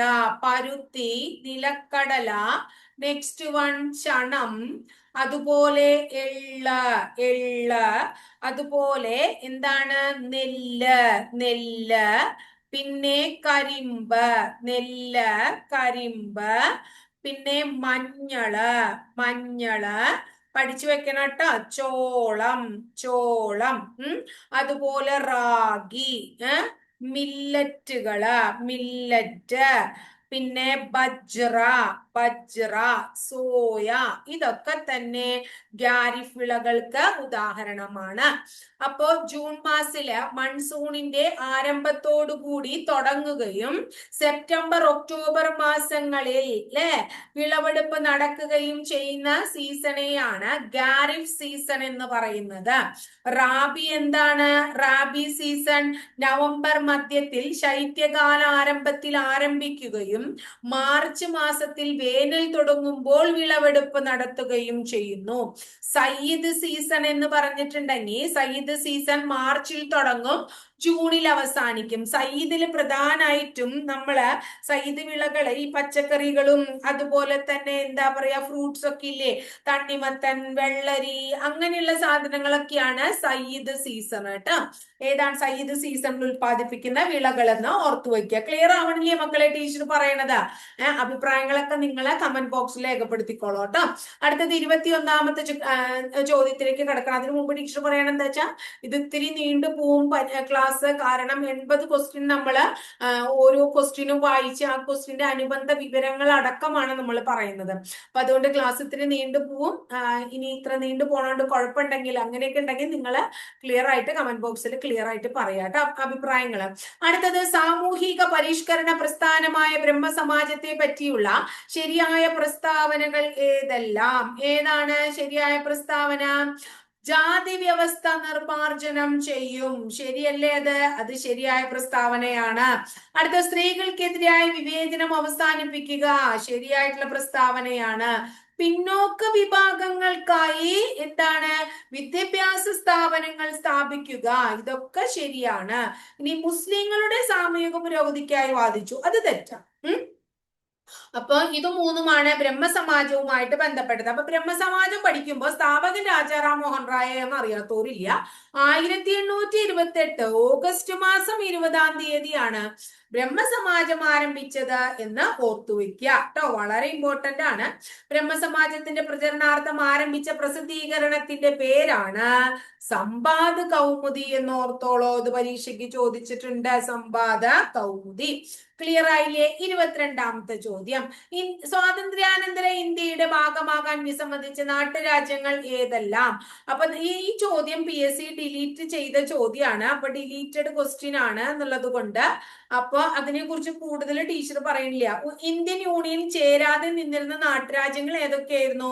ഒന്ന് കാശ്മീർ ഉണ്ടായിരുന്നു, അതുപോലെ തന്നെ ഹൈദരാബാദ് ഉണ്ടായിരുന്നു, ജുനഗഡ് ഉണ്ടായിരുന്നു, തിരുവിതാംകൂർ ഉണ്ടായിരുന്നു. കാശ്മീര്, ഹൈദരാബാദ്. അപ്പൊ കാശ്മീര്, തിരുവിതാംകൂർ, ജൂനഗഡ്, ഹൈദരാബാദ് ഇങ്ങനെ 4 ഓപ്ഷൻ വരണമായിരുന്നു മക്കളെ. അതുകൊണ്ടാണ് അത് ഡിലീറ്റ് ചെയ്തത് കേട്ടോ. ഇന്ത്യൻ യൂണിയനിൽ ചേരാതെ നിലനിന്ന് നാട്ടുരാജ്യങ്ങളുടെ സംയോജനത്തിന് നേതൃത്വം കൊടുത്തത് ആരാണ്? സർദാർ വല്ലഭായ് പട്ടേലാണ്. ആരാണ് നേതൃത്വം കൊടുത്തത്? സർദാർ വല്ലഭായ് പട്ടേലാണ്. വളരെ ഇമ്പോർട്ടന്റ് ആണ്. എത്രയോ അധികം പരീക്ഷകൾക്ക് ചോദിച്ചിട്ടുള്ള ചോദ്യമാണ് അല്ലെ. ഇനി 23ാമത്തെ ചോദ്യം നോക്കിയേ. ഗാന്ധിജിയുടെ ബഹിഷ്കരണ സമര രീതിയെ എതിർത്തുകൊണ്ട് 1923 സ്വരാജ് പാർട്ടിക്ക് രൂപം നൽകിയ നേതാക്കൾ ആരൊക്കെയാണ്? സ്വരാജ് പാർട്ടിക്ക് നേതൃത്വം നൽകിയത്? CR ദാസും മോത്തിലാൽ നെഹ്റുവും. എന്നാണ്? 1923 ജാനുവരി മാസം 1-ാം തീയതി. 1923 ജാനുവരി മാസം 23. സ്വരാജ് പാർട്ടി രൂപീകരിക്കാൻ തീരുമാനിച്ച കോൺഗ്രസ് സമ്മേളനം 1922 ഗയ INC ട്ടോ. അപ്പൊ ഇത്രയാണ് സ്വരാജ് പാർട്ടിയുമായി ബന്ധപ്പെട്ട പഠനം. അടുത്തത് 24ാമത്തെ ചോദ്യം ഏതാ? 24. സ്ത്രീകളുടെ ഉന്നത വിദ്യാഭ്യാസത്തിന് വേണ്ടി 1916 മഹാരാഷ്ട്രയിൽ വനിതാ സർവകലാശാല സ്ഥാപിച്ചത്. 1916 മഹാരാഷ്ട്രയിലെ സ്ത്രീകളുടെ ഉന്നമനത്തിന് ഉന്നത വിദ്യാഭ്യാസത്തിന് വനിതാ സർവകലാശാല ആരംഭിച്ചത് ആരാണ്? DK കാർവേ. ആരാരംഭിച്ചു? DK കാർവേ. ഇന്ത്യയിലെ ആദ്യത്തെ വനിതാ സർവകലാശാല ഏതാണ്? Shrimati Nadibai Damodar Thakkar women's university. എവിടെയത്? മുംബൈ ആണ്. ഓർത്തു വെക്കാട്ടോ. ഇനി അടുത്തത്, സ്വാതന്ത്ര്യ സമര കാലത്ത് ഇന്ത്യക്കാരിൽ ദേശസ്നേഹം വളർത്തുന്നതിന് നിർണായക പങ്കുവഹിച്ച ഭാരതമാത എന്ന ചിത്രം വരച്ചത് ആരാണ്? അബനീന്ദ്രനാഥ ടാഗോർ. ഇത് ടീച്ചർ ഇന്ത്യൻ ഹിസ്റ്ററി പഠിപ്പിച്ചപ്പോ ഇതൊക്കെ പഠിപ്പിച്ചു വന്നിട്ടുള്ളതാണ്. ഇതിൽ പറയാത്ത കാര്യങ്ങൾ ഈ നാഥിബായ് താക്കറെ യൂണിവേഴ്സിറ്റി മുംബൈയിലത്തെ ഇതിലൊന്നും പറയാത്തതില്ല മക്കളെ. എല്ലാ കാര്യങ്ങളും നമ്മള് മുമ്പ് പറഞ്ഞു കഴിഞ്ഞിട്ടുള്ള കാര്യങ്ങൾ തന്നെയാണ്. അതിൽ എനിക്ക് ടീച്ചർക്ക് വളരെയധികം സന്തോഷമുണ്ട്. നിങ്ങൾക്കൊക്കെ പറഞ്ഞു തന്നിട്ടുള്ള ചോദ്യങ്ങളാണല്ലോ പരീക്ഷയ്ക്ക് കാണുന്നത് എന്നുള്ളത്. അതുകൊണ്ട് ഇത് കാണുമ്പോൾ ടീച്ചറുടെ ക്ലാസ് ഫോളോ ചെയ്തിട്ടുള്ള എല്ലാ കുട്ടികൾക്കും കൃത്യമായിട്ട് ഉത്തരം എഴുതാനായിട്ട് സാധിക്കുകയും ചെയ്യും. ഇന്ത്യൻ ദേശീയ പ്രസ്ഥാനത്തിന് കരുത്തു പകർന്ന പ്രാദേശിക പത്രങ്ങളെ നിയന്ത്രിക്കുന്നതിന് വേണ്ടി ബ്രിട്ടീഷുകാർ കൊണ്ടുവന്ന പ്രാദേശിക ഭാഷാ പത്ര നിയമം എന്നാണ് പ്രാദേശിക ഭാഷാ പത്ര നിയമം നിലവിൽ വന്ന വെർണാക്കുലർ പ്രസ് ആക്ട് ആര് കൊണ്ടുവന്നതാണ്? ലിട്ടൺ പ്രഭുവിന്റെ വെർണാക്കുലർ പ്രസ് ആക്ടിന്റെ വർഷം 1878 1878 ഇത് പിൻവലിച്ചു 1882 ആര്? റിപ്പൺ പ്രഭു പിൻവലിച്ചു. ആര് പിൻവലിച്ചു? റിപ്പൺ പ്രഭു പിൻവലിച്ചു. ക്ലിയർ ആയില്ലേ? അടുത്ത ചോദ്യം 27. സ്വാതന്ത്ര്യാനന്തര ഇന്ത്യയിൽ ആദ്യത്തെ തിരഞ്ഞെടുപ്പ് നടന്നത് എന്ന് പഠിപ്പിച്ചു തന്നിട്ടുണ്ട്. 1951, 52, 51 ഒക്ടോബർ മാസം, 51 ഒക്ടോബർ മാസം 25 തുടങ്ങിയിട്ട് 52 ഫെബ്രുവരി 21 വരെ അത് നീണ്ടു നിൽക്കുകയുണ്ടായി. വളരെ പ്രധാനപ്പെട്ടതാണ്. ആദ്യ തെരഞ്ഞെടുപ്പിൽ ആദ്യമായി വോട്ടെടുപ്പ് നടന്നത് എവിടെയാണെന്ന് ചോദിച്ചിട്ടുണ്ട്. ഹിമാചൽ പ്രദേശിലെ ചിനി താലൂക്കിലാണ്. ഹിമാചൽ പ്രദേശിലെ ചിനി താലൂക്കിലാണ്. സ്വതന്ത്ര ഇന്ത്യയിലെ ആദ്യത്തെ വോട്ടർ ആരാണെന്നും ചോദിച്ചിട്ടുണ്ട്. ശ്യാം ശരൺ നേഗിയാണ്. ശ്യാം ശരൺ നേഗിയാണ്. ഏറ്റവും കൂടുതൽ സീറ്റ് നേടി അധികാരത്തിൽ വന്നത് 364 സീറ്റ് നേടി ഇന്ത്യൻ നാഷണൽ കോൺഗ്രസ് ആണ്. സ്വതന്ത്ര ഇന്ത്യയിലെ ആദ്യത്തെ തെരഞ്ഞെടുപ്പ് എന്ന് പറയുന്ന ഒരു ക്ലാസ് നമ്മൾ അപ്ലോഡ് ചെയ്തിട്ടുണ്ട്. കാണാത്ത കുട്ടികൾ കണ്ടു നോക്കണം. 28ാമത്തെ ചോദ്യം ഇതാണ്. ഭാഷയുടെ അടിസ്ഥാനത്തിൽ സംസ്ഥാന പുനഃസംഘടനാ കമ്മീഷൻ രൂപീകരിച്ചപ്പോൾ ചെയർമാനും മറ്റ് അംഗങ്ങളും ആരൊക്കെയായിരുന്നു? എല്ലാവർക്കും അറിയുന്നതാണ്, പഠിച്ചതാണ്. Justice Fazal Ali, KM Panikkar, Sardar HN Kunzru തുടങ്ങിയവരാണ്. ആരൊക്കെയാണ്? ഫസൽ അലി, KM പണിക്കർ, HN ഗുൻസ്രു തുടങ്ങിയവരാണ്. അടുത്തത് 20 സംസ്ഥാന പുനഃസംഘടനാ കമ്മീഷന്റെ അധ്യക്ഷനാണ് ഫസൽ അലി. അറിയാത്തവർ ഓർത്തു വെക്കുക. ഫസൽ അലി കമ്മീഷൻ നിലവിൽ വന്നത് 1953 ഇതനുസരിച്ച് സംസ്ഥാന പുനഃസംഘടനാ നിയമം സ്റ്റേറ്റ് റീഓർഗനൈസേഷൻ ആക്ട് എന്ന് വന്നു 1956. അങ്ങനെ 1956 നവംബർ 1 ഇന്ത്യയിൽ 14 സംസ്ഥാനങ്ങളും 6 കേന്ദ്രഭരണ പ്രദേശങ്ങളും നിലവിൽ വന്നു. ഭാഷാടിസ്ഥാനത്തിൽ രൂപം കൊണ്ട ആദ്യത്തെ സംസ്ഥാനം 1953 നിലവിൽ വന്നതാണ് ആന്ധ്ര. നമ്മൾ പഠിച്ചിട്ടുണ്ട് പോറ്റി ശ്രീരാമലു നിരാഹാരം ഇരുന്നതിന്റെ പരിണിത ഫലമായിട്ട് വന്നിട്ടുള്ളതാണ് അല്ലെ. ഇനി 29ാമത്തെ ചോദ്യം നോക്കിയേ. സ്വാതന്ത്ര്യ സമരവുമായി ബന്ധപ്പെട്ട് കേരളത്തിൽ നടന്ന സംഭവ വികാസങ്ങളെ കാലഗണനാക്രമത്തിൽ ആക്കുക എന്നാ ചോദിക്കുന്നത്. 1 കുണ്ടറ വിളംബരം ഏതാ വർഷം? 1809 അല്ലെ കുണ്ടറ വിളംബരം. അടുത്തത് 1891 മലയാളി മെമ്മോറിയൽ. പിന്നെ മാപ്പിള ലഹള മാപ്പിള ലഹള മലബാർ കലാപം അത് 1921 മാപ്പിള ലഹള. വൈക്കം സത്യാഗ്രഹം എന്ന 1924 അപ്പൊ ഓപ്ഷൻ അങ്ങോട്ട് തെരഞ്ഞെടുത്തോളോ. ഏതാണ്? 1, 4, 3, 2 അപ്പൊ D ആണ് ഓപ്ഷൻ. ഏതാണ് ഓപ്ഷൻ? D ആണ് ഓപ്ഷൻ. ക്ലിയർ ആയില്ലേ? കുണ്ടറ വിളംബരം 1809, വൈക്കം സത്യാഗ്രഹം. ഇത് പറയാൻ കിട്ടണം നിങ്ങൾക്ക്. 1924 മാപ്പിള ലഹള 1921, മലയാളി മെമ്മോറിയൽ 1891. അടുത്തത് സ്വാതന്ത്ര്യാനന്തരം ബഹിരാകാശ ഗവേഷണ രംഗത്ത് ഇന്ത്യയുടെ പര്യവേഷണങ്ങളെ പറ്റിയുള്ള ശരിയായ പ്രസ്താവനകൾ എഴുതുക. നോക്കുക. 1962 ഇന്ത്യൻ ബഹിരാകാശ ഗവേഷണ സമിതി രൂപീകൃതമായി. ശരിയായ പ്രസ്താവന, അത് ശരിയാണ്. അടുത്തത് 1969 ISRO, അത് ശരിയാണ്. ഇന്ത്യയുടെ ആദ്യത്തെ റോക്കറ്റ് വിക്ഷേപണ കേന്ദ്രം എന്തത്? TERL, സ്റ്റേൾസ് തുമ്പ അതല്ലേ. സോറി, തുമ്പ ഇക്വിറ്റോറിയൽ റോക്കറ്റ് ലോഞ്ചിങ് സ്റ്റേഷൻ. അപ്പൊ ഇത് തെറ്റാണ്. 1975 ആര്യഭട്ട വിക്ഷേപിച്ചു. അപ്പൊ ഇത് ശരിയാണ്. അപ്പൊ നോക്കിയേ, 62 ഇന്ത്യൻ ബഹിരാകാശ ഗവേഷണ സമിതി രൂപീകൃതമായി. 1969 ISRO രൂപീകരിച്ചു. 1975 ആര്യഭട്ട ഉപഗ്രഹം വിക്ഷേപിച്ചു. അപ്പൊ നമ്മൾ ഇത് മനസ്സിലാക്കേണ്ടത്, ഇന്ത്യയുടെ ആദ്യത്തെ റോക്കറ്റ് വിക്ഷേപണ കേന്ദ്രം തുമ്പയാണ്. അപ്പൊ അതാണ് അവിടെ തെറ്റ് പറഞ്ഞിട്ടുള്ളത്. ക്ലിയർ ആയില്ലേ? ദേശീയ മനുഷ്യാവകാശ കമ്മീഷനുമായി ബന്ധപ്പെട്ട് താഴെ പറയുന്ന പ്രസ്താവനകളിൽ ശരിയായത് ഏത്? ശരിയായത് ഏത്? നോക്കുക. 1993 ഒക്ടോബർ 12 ഇന്ത്യ ഗവൺമെന്റ് മനുഷ്യാവകാശ കമ്മീഷൻ നിയമിച്ചു. അത് ശരിയാണ്. കമ്മീഷനിൽ 5 അംഗങ്ങൾ ഉണ്ടായിരിക്കും. അംഗങ്ങള് ഇനിയുണ്ട് അംഗങ്ങൾ, അത് ശരിയാണ്. മനുഷ്യാവകാശ കമ്മീഷന്റെ ചെയർമാൻ ഉൾപ്പെടെ 6 അംഗങ്ങളാണ്. നോക്കട്ടെ. അടുത്തത്, ആദ്യത്തെ ചെയർമാൻ ജസ്റ്റിസ് രംഗനാഥ മിശ്രയായിരുന്നു. അതും ശരിയാണ് അല്ലെ. പരാതികളുടെ അടിസ്ഥാനത്തിൽ കേസെടുക്കുന്നതിന് കമ്മീഷൻ അധികാരമുണ്ട്. പരാതികളുടെ അടിസ്ഥാനത്തിലല്ല കമ്മീഷൻ കേസെടുക്കുക. അപ്പൊ അത് തെറ്റാണ്. ശരിക്കും ദേശീയ മനുഷ്യാവകാശ കമ്മീഷനിലെ ചെയർമാൻ ഉൾപ്പെടെ 6 അംഗങ്ങളാണ്. പക്ഷെ PSC ഇത് ആൻസർ കൊടുത്തിട്ടുണ്ട്. അപ്പൊ അതുകൊണ്ട് ചെയർമാൻ ഉൾപ്പെടെ ദേശീയ മനുഷ്യാവകാശ കമ്മീഷനിൽ ചെയർമാൻ ഉൾപ്പെടെ എത്ര പേരുണ്ട്? 6 അംഗങ്ങളുണ്ട്. കമ്മീഷനിലെ എക്സ് ഒഫീഷ്യോ അംഗങ്ങള് എത്ര പേരാന്ന് ചോദിച്ചാൽ 7 പേരാണ്. അപ്പൊ ഇത്രയാണ് എന്താണ് 31ാമത്തെ. അപ്പൊ ദേശീയ മനുഷ്യാവകാശ കമ്മീഷനുമായി ബന്ധപ്പെട്ടിട്ടുള്ള പ്രസ്താവനയില് 1993 ഒക്ടോബർ 12 ഇന്ത്യ ഗവൺമെന്റ് ദേശീയ മനുഷ്യാവകാശ കമ്മീഷൻ രൂപീകരിച്ചു. ക്ലിയർ ആയിട്ട് ഓർത്തു വെക്കണം കേട്ടോ. National human right commission 1993 October 12 ദേശീയ മനുഷ്യാവകാശ കമ്മീഷനെ നിയമിച്ചു അല്ലെ. ദേശീയ മനുഷ്യാവകാശ കമ്മീഷൻ രൂപീകരിച്ചതാണ് അവിടെ പറയണത്. വളരെ ഇമ്പോർട്ടന്റ് ആണ്. 6 വയസ്സിനും 14 വയസ്സിനും ഇടയിലുള്ള കുട്ടികൾക്ക് വിദ്യാഭ്യാസം ലഭിക്കുന്നതിനുള്ള സൗകര്യം ഒരുക്കേണ്ടത് രക്ഷിതാക്കളുടെ കടമയാണ് എന്നത് മൗലിക അവകാശങ്ങളുടെ പട്ടികയിൽ ഉൾപ്പെടുത്തിയ ഭരണഘടനാ ഭേദഗതി ഏതാ മക്കളെ? 2002 86 ഭരണഘടനാ ഭേദഗതിയാണ്. 2002 86 ഭരണഘടനാ ഭേദഗതി ആർട്ടിക്കിൾ 21A പ്രകാരം ഭരണഘടനയിൽ കൂട്ടിച്ചേർക്കുകയാണ് ഉണ്ടായത് കേട്ടോ.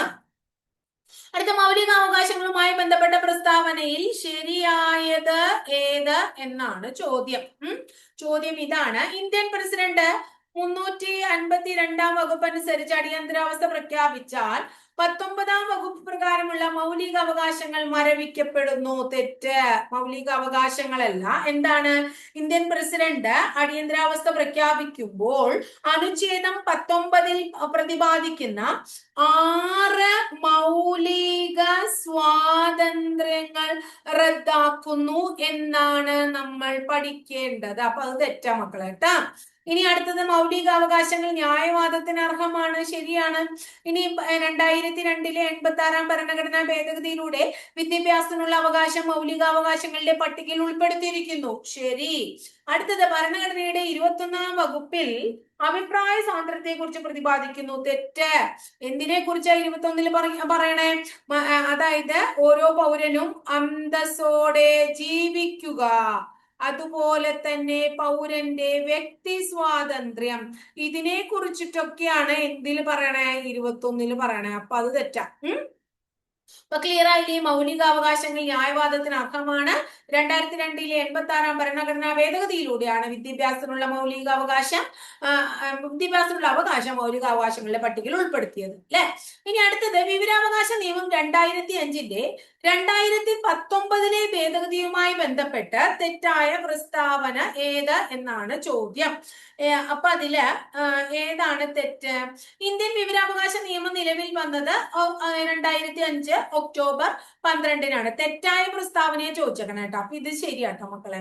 കേന്ദ്ര വിവരാവകാശ കമ്മീഷനുടെ കാലാവധി 5 വർഷം അല്ലെങ്കിൽ 60 വയസ്സ് തികയുന്നത് വരെ ഏതാണോ അതാണ് ആദ്യം. എന്നാൽ 2019 വിവരാവകാശ നിയമത്തില് പറയണത് കേന്ദ്ര സംസ്ഥാന മുഖ്യ വിവരാവകാശ കമ്മീഷണർമാർ ഉൾപ്പെടെ എല്ലാ അംഗങ്ങളുടെയും കാലയളവ് 3 വർഷമായി ചുരുക്കി എന്നാണ്. അപ്പോ തെറ്റല്ലേ മക്കളേത്? അപ്പൊ ഇത് 3 വർഷമായി ചുരുക്കി എന്ന് ഓർത്തു വയ്ക്കാം. ഇനി അടുത്തത്, അപ്പൊ ശരി ഇതാണ്. ഇനി അടുത്തത്, പ്രധാനമന്ത്രി ചെയർമാനായ കമ്മിറ്റി നാമനിർദ്ദേശം ചെയ്യുന്ന വ്യക്തിയാണ് പ്രസിഡന്റ് കേന്ദ്ര വിവരാവകാശ കമ്മീഷനായി നിയമിക്കുന്നത്. അപ്പോ അല്ല, കേന്ദ്ര വിവരാവകാശ കമ്മീഷനെയും കമ്മീഷണർമാരെയും തെരഞ്ഞെടുക്കുന്ന കമ്മിറ്റിയില് പ്രധാനമന്ത്രി അധ്യക്ഷൻ, ലോക്സഭാ പ്രതിപക്ഷ നേതാവ്, പ്രധാനമന്ത്രി നാമനിർദ്ദേശം ചെയ്യുന്ന ഒരു ക്യാബിനറ്റ് മന്ത്രി, അങ്ങനെയുള്ള കാര്യങ്ങളൊക്കെ ഒക്കെ ഉണ്ട്. അപ്പൊ അത് തെറ്റാണ്. അതുപോലെ തന്നെ സോറി, ഇത് ശരിയാണ്. അതുപോലെ തന്നെ തെറ്റ് ഇത് മാത്രമാണ്. വിവരാവകാശ നിയമത്തിന്റെ പരിപാലനം നിരീക്ഷിക്കുക, സർക്കാർ വകുപ്പുകളിൽ പബ്ലിക് വിവരങ്ങൾ ലഭ്യമാക്കുന്നത് ഉറപ്പിക്കൽ എന്നിവയാണ് കേന്ദ്ര വിവരാവകാശ കമ്മീഷന്റെ മുഖ്യ ചുമതലകൾ. ഒക്കെ ശരിയാട്ടാ. അപ്പൊ തെറ്റ് എത്രയാ? ഇതാണ്. അതായത് 2019 നമ്മള് ഭേദഗതി വരുത്തിയില്ലേ? ഭേദഗതി വരുത്തി. ഇപ്പൊ കാലാവധി 3 വർഷമായി ചുരുക്കി. ബാക്കിയൊക്കെ ശരിയാട്ടോ മക്കളെ. അപ്പൊ പ്രധാനമന്ത്രി ചെയർമാനായ സെലക്ഷൻ കമ്മിറ്റി നാമനിർദ്ദേശം ചെയ്യുന്നത് ശരിയാണ്. അദ്ദേഹം ചെയർമാനാന്ന് ഇവിടെ പറഞ്ഞിട്ടുള്ളൂ. സെലക്ഷൻ കമ്മിറ്റിയെ കുറിച്ച് പറയുന്നുണ്ട്. അതിൽ പ്രധാനമന്ത്രി, ലോക്സഭാ പ്രതിപക്ഷ നേതാവ്, പ്രധാനമന്ത്രി നാമനിർദ്ദേശം ചെയ്യുന്ന ഒരു ക്യാബിനറ്റ് മന്ത്രി അവരൊക്കെ ഉണ്ടായിരിക്കുന്നു. ഉറപ്പ് വെക്കണം കേട്ടോ. 35ാമത്തെ ചോദ്യം പഠിച്ചേ. ഇന്ത്യൻ ഭരണഘടനയിൽ പ്രതിപാദിക്കുന്ന സ്വകാര്യ സ്വത്തവകാശവുമായി ബന്ധപ്പെട്ട ശരിയായ പ്രസ്താവന കണ്ടെത്തുക. സ്വത്തവകാശം മൗലികാവകാശങ്ങളുടെ പട്ടികയിൽ നിന്ന് ഒഴിവാക്കിയത് ഇന്ദിരാഗാന്ധി പ്രധാനമന്ത്രിയായ കാലയളവിലാണ്. തെറ്റ്. പ്രധാനമന്ത്രി ആരായിരുന്നു? അത് മൊറാർജി ദേശായി. ആരായിരുന്നു? മൊറാർജി ദേശായി. പ്രസിഡന്റ് നീലം സഞ്ജീവ റെഡ്ഡി ആയിരുന്നു. ഇനി അടുത്തത് 1978 44ാം ഭരണഘടനാ ഭേദഗതിയിലൂടെയാണ് സ്വകാര്യ സ്വത്തവകാശം മൗലികാവകാശങ്ങളുടെ പട്ടികയിൽ നീക്കം ചെയ്തത്. ശരിയാണ്. നിലവിൽ ഭരണഘടനയുടെ 300A വകുപ്പിലാണ് സ്വകാര്യ സ്വത്തവകാശത്തെ കുറിച്ച് പറയുന്നത്. ശരിയാണ്. അപ്പൊ ഇവിടെ ഇന്ദിരാഗാന്ധി പ്രധാനമന്ത്രി എന്നുള്ളത് മാത്രാട്ടോ മക്കളെ തെറ്റ്. മൊറാർജി ദേശായി ആണ് അവിടെ പ്രധാനമന്ത്രിയായിരുന്നത്. ഇനി ജനഗണമന ഇന്ത്യയുടെ ദേശീയ ഗാനമായിട്ട് അംഗീകരിച്ചത് എന്നാണ് ചോദ്യം. എന്നാണ്? 1950 ജാനുവരി 24-ന്. 1950 ജാനുവരി 24-ന് ഇന്ത്യയുടെ ദേശീയ ഗാനമായി ജനഗണമന അംഗീകരിച്ചു ട്ടോ. ജനഗണമന 1950 ജാനുവരി 24. ഇന്ത്യൻ ഭരണഘടനയിലെ ഏത് വകുപ്പിലാണ് ദേശീയ പതാകയെ കുറിച്ച് പറയുന്നത്? ദേശീയ പതാകയെ കുറിച്ച് പറയുന്നത് അറിയോ നിങ്ങൾക്ക്? ഏത് വകുപ്പിലാണ്? 51A ക്ലോസ് എ ഈ വകുപ്പിലാണ്. 51A ഈ വകുപ്പിലാണ് ദേശീയ പതാകയെ കുറിച്ച് പറയുന്നത് കേട്ടാ. ഇതാണ് 51A അതിനെ കുറിച്ച് പറയുന്നത്. ഇന്ത്യയുടെ ദേശീയ ഗീതമായ വന്ദേ ഇന്ത്യ ഫാക്ട്സ് മുഴുവൻ നിരത്തിയിട്ടുണ്ട് അല്ലെ. ഇന്ത്യയുടെ ദേശീയ ഗീതമായ വന്ദേ മാതരം ആദ്യമായി പൊതുവേദിയിൽ പാടിയത് ഇന്ത്യൻ നാഷണൽ കോൺഗ്രസിന്റെ ഏത് സമ്മേളനത്തിൽ വെച്ചിട്ടാണ് എന്നാണ്? 1896 കൽക്കത്ത സമ്മേളനത്തിൽ വെച്ച്. INC പഠിക്കുമ്പോൾ നമ്മൾ പഠിക്കില്ലേ? 1896 കൽക്കത്ത സമ്മേളനത്തിൽ വെച്ചിട്ടാണ് എന്ത്? ഇന്ത്യയുടെ ദേശീയ ഗീതമായ വന്ദേ മാതരം ആദ്യമായിട്ട് ഒരു പൊതുവേദിയില് പാടിയത് അല്ലെ. ബ്രിട്ടീഷുകാർക്കെതിരെ നടന്ന സന്യാസി കലാപത്തെ പശ്ചാത്തലമാക്കി ബങ്കിം ചന്ദ്ര ചാറ്റർജി രചിച്ചിട്ടുള്ളതാണ് ആനന്ദമഠം എന്ന് പറയുന്ന നോവല്. ആ ആനന്ദമഠം എന്ന് പറയുന്ന എന്താ പറയുന്നത് നോവലിൽ നിന്നാണ് വന്ദേ മാതരം എന്ന് പറയുന്ന ഗാനം എടുത്തിട്ടുള്ളത്. എവിടെ നിന്നാണ്? ബങ്കിം ചന്ദ്ര ചാറ്റർജിയുടെ ആനന്ദമഠം എന്ന് പറയുന്ന നോവലിൽ നിന്നാണ് എടുത്തിരിക്കുന്നത് അല്ലെ. വന്ദേ മാതരം സംഗീതം നൽകിയത് ആരാണ്? ജദുനാഥ് ഭട്ടാചാര്യ. ഡീറ്റെയിൽഡ് ആയിട്ട് ടീച്ചർ ക്ലാസ് എടുത്തിട്ടുണ്ട് കേട്ടാ. വന്ദേ മാതരം ദേശരാഗത്തിലാണ് അല്ലെ. വന്ദേ മാതരത്തിന് ഇംഗ്ലീഷ് പരിഭാഷ നൽകിയത് ആരാണ്? നമ്മുടെ അരവിന്ദ ഘോഷാണ്. തമിഴിലേക്ക് പരിഭാഷപ്പെടുത്തിയത് സുബ്രഹ്മണ്യ ഭാരതിയാണ്. ഇതൊക്കെ നമ്മള് മുമ്പ് പഠിച്ചിട്ടുള്ള കാര്യങ്ങളാണ്. 39 അവസര സമത്വത്തെ കുറിച്ച് പ്രതിപാദിക്കുന്ന ഭരണഘടനാ വകുപ്പ് ഏതാണ്? 16ാം വകുപ്പ്. അവസര സമത്വം 16. ഇനി അടുത്തത് 40ാമത്തെ ചോദ്യം. എന്താ 40ാമത്തെ ചോദ്യത്തിൽ പറയണേ? ഇന്ത്യയുടെ ദേശീയ ചിഹ്നവുമായി ബന്ധപ്പെട്ട തെറ്റായ പ്രസ്താവന ഏതാണ്? സത്യമേവ ചെയ്തേ എന്ന മുണ്ടകോപനിഷത്തിൽ നിന്ന് എടുത്തിട്ടുള്ള മുദ്രാവാക്യം ദേശീയ ചിഹ്നത്തിന്റെ അടിഭാഗത്ത് കൊടുത്തിട്ടുണ്ട്. ശരിയാണ് അല്ലെ. പഠിപ്പിച്ചിട്ടുണ്ട് ടീച്ചർ. സിംഹം, കാള, കുതിര, ആന എന്നീ മൃഗങ്ങളുടെ രൂപങ്ങൾ ദേശീയ ചിഹ്നത്തിലുണ്ട്. അതും ശരിയാണ്. 1947 ഓഗസ്റ്റ് 15-നാണ് ചിഹ്നം ഔദ്യോഗികമായി അംഗീകരിച്ചത്. തെറ്റാണ്. 1950 ജാനുവരി 26-നാണ് അത് അംഗീകരിച്ചത്. ക്ലിയർ ആയോ മക്കളെ? അപ്പൊ ഇത് തെറ്റാണ്. സാരാനാഥിലെ അശോക സ്തംഭത്തിലെ സിംഹതോരണമാണ് ഇന്ത്യയുടെ ദേശീയ ചിഹ്നമായി സ്വീകരിച്ചത്. ശരിയാണ്. അപ്പൊ 3 ശരിയാണ് കേട്ടാ. ഏതൊക്കെയാ ശരി? 1, 2, 4 ശരി. 3 മാത്രാണ് കേട്ടോ തെറ്റ്. ഏതാണ് തെറ്റെന്നല്ലേ ചോദിച്ചേക്കണേ? കേരളത്തിലെ ഏറ്റവും വലിയ കായൽ ഏതാണ്? കേരളത്തിലെ ഏറ്റവും വലിയ കായൽ ഏതാ? ഇതറിയാത്തവരില്ല അല്ലെ. കേരളത്തിലെ ഏറ്റവും വലിയ കായൽ വേമ്പനാട് കായലാണ് അല്ലെ. കേരളത്തിലെ ഏറ്റവും വലിയ കായലായ വേമ്പനാട് കായല് ഇന്ത്യയിലെ ഏറ്റവും നീളം കൂടിയ കായലാണ് വേമ്പനാട് കായല്. ഇന്ത്യയിലെ രണ്ടാമത്തെ വലിയ തണ്ണീർത്തടമാണ് വേമ്പനാട് കായല്. വെല്ലിംഗ്ടൺ ദ്വീപ്, വൈപ്പിൻ ദ്വീപ്, വല്ലാർപാടം ദ്വീപ്, കടമക്കുടി, പാതിരാമണൽ, പെരുമ്പളം, ഈ ദ്വീപുകളൊക്കെ വേമ്പനാട് കായലിലുണ്ട്. ആലപ്പുഴ, കോട്ടയം, എറണാകുളം ജില്ലയിലായിട്ട് വ്യാപിച്ചു കിടക്കുന്നു. ഇതൊക്കെ ടീച്ചറെ വേമ്പനാട് കായൽ പഠിപ്പിച്ചപ്പോ നിങ്ങൾക്ക് പഠിപ്പിച്ചു തന്നിട്ടുള്ളതാണ് അല്ലെ. കേരളത്തിലെ ഏറ്റവും വലിയ രണ്ടാമത്തെ കായൽ ഏതാ മക്കളെ? രണ്ടാമത്തെ കായൽ ചോദിക്കുമ്പോ ഏതാ പറയണ്ടേ? അഷ്ടമുടി കായൽ പറയണം കേട്ടോ അല്ലെ. Gateway to the backwaters of Kerala എന്നൊക്കെ നമ്മൾ എന്തിനെ വിളിക്കുന്നു? അഷ്ടമുടി കായലിനെ വിളിക്കുന്നുണ്ട് എന്ന് ഓർത്തു വെക്കാം അല്ലെ. കേരളത്തിലെ ഏറ്റവും വലിയ ശുദ്ധജല തടാകം ഏതാ? കേരളത്തിലെ ഏറ്റവും വലിയ ശുദ്ധജല തടാകം ശാസ്താംകോട്ട. കേരളത്തിലെ ഏറ്റവും വലിയ ശുദ്ധജല തടാകം ഏതാണ്? ശാസ്താംകോട്ടയാണ്. ക്ലിയർ ആയോ? അടുത്തത് 42ാമത്തെ ചോദ്യം. ദക്ഷിണ ഭഗീരഥി എന്ന പേരിൽ അറിയപ്പെടുന്ന നദി ഏതാണ്? ദക്ഷിണ ഭഗീരഥി ഏതാണ്? പമ്പ. അടുത്തത് കേരളത്തിലെ ഔദ്യോഗിക പക്ഷി ഏതാണ്? ഏതാണ്? മലമുഴക്കി വേഴാമ്പലാണ് ഔദ്യോഗിക പക്ഷി.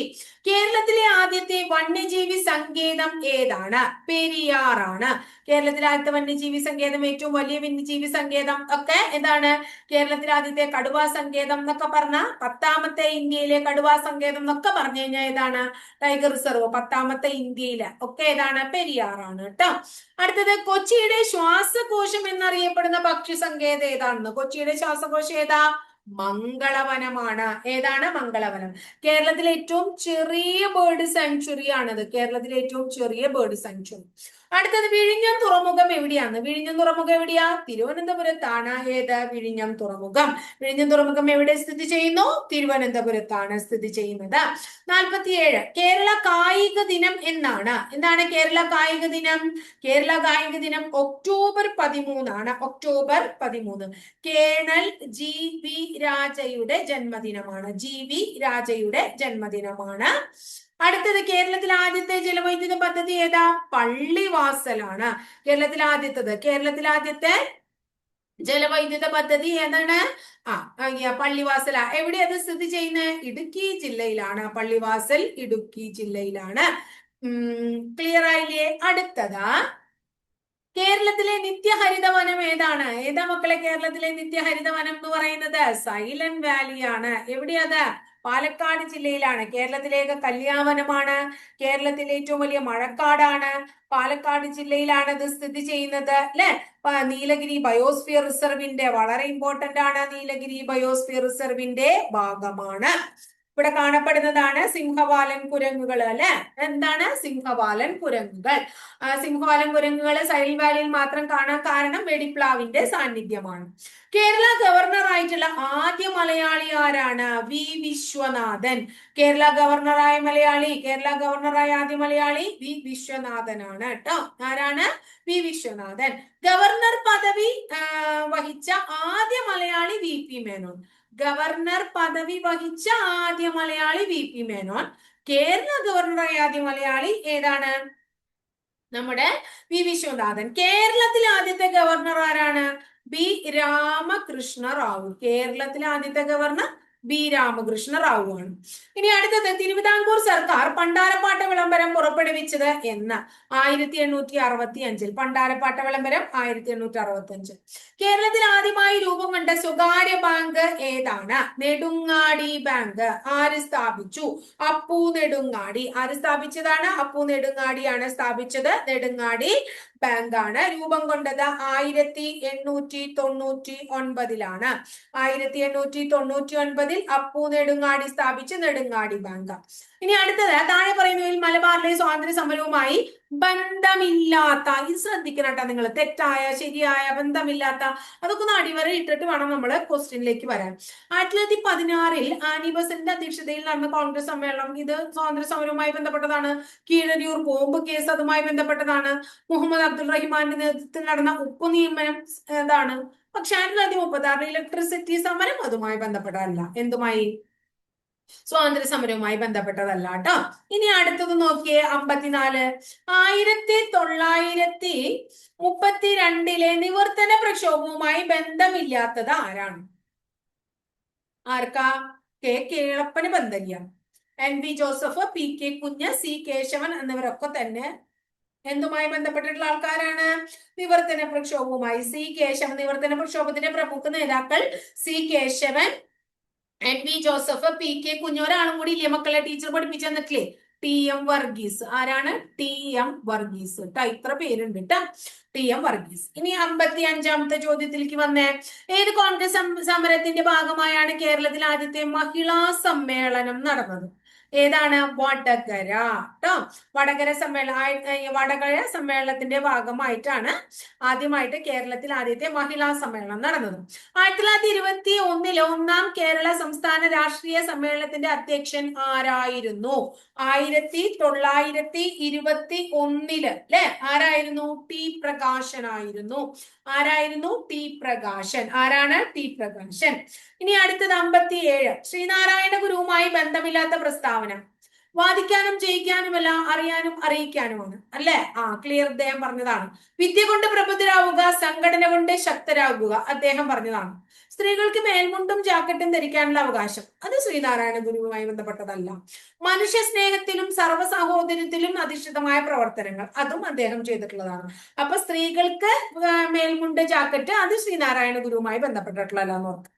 ഇനി അടുത്തത് വളരെ ഇമ്പോർട്ടന്റ് ആണ്, നമുക്കൊക്കെ അറിയുന്ന ഒരാളാണ്. പ്രത്യക്ഷ രക്ഷാ ദൈവസഭ അല്ലെ? ആരെ സ്ഥാപിച്ച മക്കളെ? കുമാരഗുരുദേവൻ. ആര് സ്ഥാപിച്ചു? കുമാരഗുരുദേവൻ. അടുത്തത് 59 നോക്കിയേ. 1615 കേരളത്തിലെത്തി സാമുദ്രികമായി വ്യാപാര ഉടമ്പടി ഒപ്പുവെച്ച ഈസ്റ്റ് ഇന്ത്യ കമ്പനി പ്രതിനിധി ആര്? 1615 ട്ടാ. ആരാ വന്നേ? William Keeling. ആരാ വന്നേ? William Keeling. ക്യാപ്റ്റൻ കീലിംഗ് എന്നാണ് അദ്ദേഹത്തെ പറയാ. വില്യം എന്ന് നിങ്ങൾ കേട്ടിട്ടുണ്ടാവില്ലേ ചിലപ്പോ, നമ്മൾ ബുക്കിലൊക്കെ ക്യാപ്റ്റൻ കീലിംഗ് എന്നാണ് കാണും ട്ടോ. അടുത്തത് 60ാമത്തെ ക്വസ്റ്റ്യൻ ഏതാ? വയനാട്ടിലെ കുറിച്യ കലാപവുമായി ബന്ധപ്പെട്ട പ്രസ്താവനകൾ ഏതെല്ലാം? വയനാട്ടിലെ കുറിച്യ കലാപവുമായി ബന്ധപ്പെട്ട പ്രസ്താവനകൾ ഏത്? ബ്രിട്ടീഷുകാർക്ക് അമിത നികുതി ചുമത്തിയത്, ശരിയാണ്. നികുതി പണമായി അടയ്ക്കാൻ നിർബന്ധിച്ചു, ശരിയാണ്. നികുതി അടയ്ക്കാൻ കഴിയാത്തവരുടെ കൃഷിഭൂമി പിടിച്ചെടുത്തു, ശരിയാണ്. അപ്പൊ എല്ലാം ശരിയാണ് എന്ന ഉത്തരം ഡി എടുക്കണം നമ്മൾ കേട്ടോ. അതൊക്കെ ക്ലിയർ ആണ്. വംശനാശ ഭീഷണി നേരിടുന്ന സസ്യങ്ങളുടെയും ജന്തുക്കളുടെയും വിവരങ്ങൾ ഉൾപ്പെടുത്തി വർഷം തോറും റെഡ് ഡാറ്റ ബുക്ക് പ്രസിദ്ധീകരിക്കുന്നത് ഏത് സംഘടനയാണ്? ഏത് സംഘടനയാ മക്കളെ? IUCN എന്ന് പറയുന്ന സംഘടന. ഏതാണ് റെഡ് ഡാറ്റ ബുക്ക് പ്രസിദ്ധീകരിക്കുന്നത്? IUCN എന്ന് പറയുന്ന സംഘടനയാണ്. എവിടെയാണ് റെഡ് ഡാറ്റ ബുക്ക്? IUCN. സ്ഥാപിതമായത് 1948 സ്വിറ്റ്സർലൻഡിലാണ് ആസ്ഥാനം. സ്വിറ്റ്സർലൻഡ് എന്നതിന് പകരം ഇങ്ങനെ കാണാം, ഗ്ലാൻഡ്. സ്വിറ്റ്സർലൻഡിന്റെ ഗ്ലാൻഡിലാണ് കേട്ടോ. അപ്പോ അടുത്തത് 62. പഴങ്ങളും പച്ചക്കറികളും പാകം ചെയ്യുമ്പോൾ അടച്ചു വേവിക്കണം എന്ന് പറയുന്നത് ഏത് വൈറ്റമിൻ നഷ്ടപ്പെടാതിരിക്കാൻ വേണ്ടിയാണ്? ചൂടാക്കുമ്പോൾ നഷ്ടപ്പെടുന്ന വൈറ്റമിൻ ഏതാണ്? വൈറ്റമിൻ സി അല്ലെ? കൃത്രിമമായി നിർമ്മിച്ച ആദ്യത്തെ വൈറ്റമിൻ ഏതാണ്? Vitamin C. മൂത്രത്തിലൂടെ വിസർജിക്കപ്പെടുന്ന വൈറ്റമിൻ ഏതാണ്? Vitamin C. കുറിവുണങ്ങാൻ കാലതാമസം എടുക്കുന്നത് ഏത് വൈറ്റമിന്റെ അഭാവം മൂലമാണ്? Vitamin C. ഇപ്പൊ വൈറ്റമിൻ സി ക്ലിയർ ആയില്ലേ? വൈറ്റമിൻ സിയുടെ അഭാവം മൂലം ഉണ്ടാകുന്ന രോഗമാണ് സ്കർവി. നാവികരുടെ പ്ലേഗ് എന്നറിയപ്പെടുന്നത് ഏതാണ്? വൈറ്റമിൻ സി ആണ്. കണ്ടൽക്കാടുകളെ സംബന്ധിച്ച് താഴെ കൊടുത്തിരിക്കുന്ന പ്രസ്താവനകളിൽ ശരിയായത് ഏത്? തീരപ്രദേശത്തെ മണ്ണ് പിടിച്ചു നിർത്തുന്നു, ശരിയാണ്. സുനാമിയെ തടയുന്നു, സുനാമി അല്ല സുനാമി അല്ലെ, തടയുന്നു. മത്സ്യസമ്പത്ത് കുറയാൻ കാരണമാകുന്നു, ഒരിക്കലും ഇല്ല കേട്ടോ. അപ്പൊ ശരിയായത് ഇത് രണ്ടെണ്ണാണ്. അപ്പൊ 1ഉം 2ഉം ശരി, 1ഉം 2ഉം മാത്രം ശരി. ഉപ്പുരസമുള്ള മണ്ണിൽ വളരുന്ന പ്രത്യേക തരം സസ്യങ്ങളാണ് ഏത്? ഈ കണ്ടൽ വനങ്ങൾ എന്ന് പറയുന്നത് കേട്ടോ. ഇനി അടുത്ത ചോദ്യം നോക്കിയേ നിങ്ങള്. കാൽമുട്ടുകളിൽ കാണപ്പെടുന്ന അസ്ഥിസന്ധി ഇവയിൽ ഏതാണ്? ഏതാണ് കാൽമുട്ടുകളിൽ കാണപ്പെടുന്നത്? വിജാഗിരി സന്ധി. മക്കളെ, കാൽമുട്ടുകളിൽ കാണപ്പെടുന്ന സന്ധി വിജാഗിരി സന്ധിയാണ്. കാൽമുട്ടുകളിൽ കാണപ്പെടുന്ന വിജാഗിരി സന്ധി. സന്ധികളെ കുറിച്ചുള്ള പഠനമാണ് ആർത്രോളജി. എന്താണ്?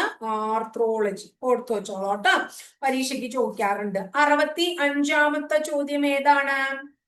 ഭൗമസൂചിക പദവി ലഭിച്ച കുറ്റ്യാട്ടൂർ മാങ്ങ ഉൽപ്പാദിപ്പിക്കുന്ന പ്രദേശം ഏതാണ്? കുറ്റ്യാട്ടൂർ മാങ്ങ അറിയോ? കുറ്റ്യാട്ടൂർ മാങ്ങ എവിടെയാണ്? കണ്ണൂരാണ്.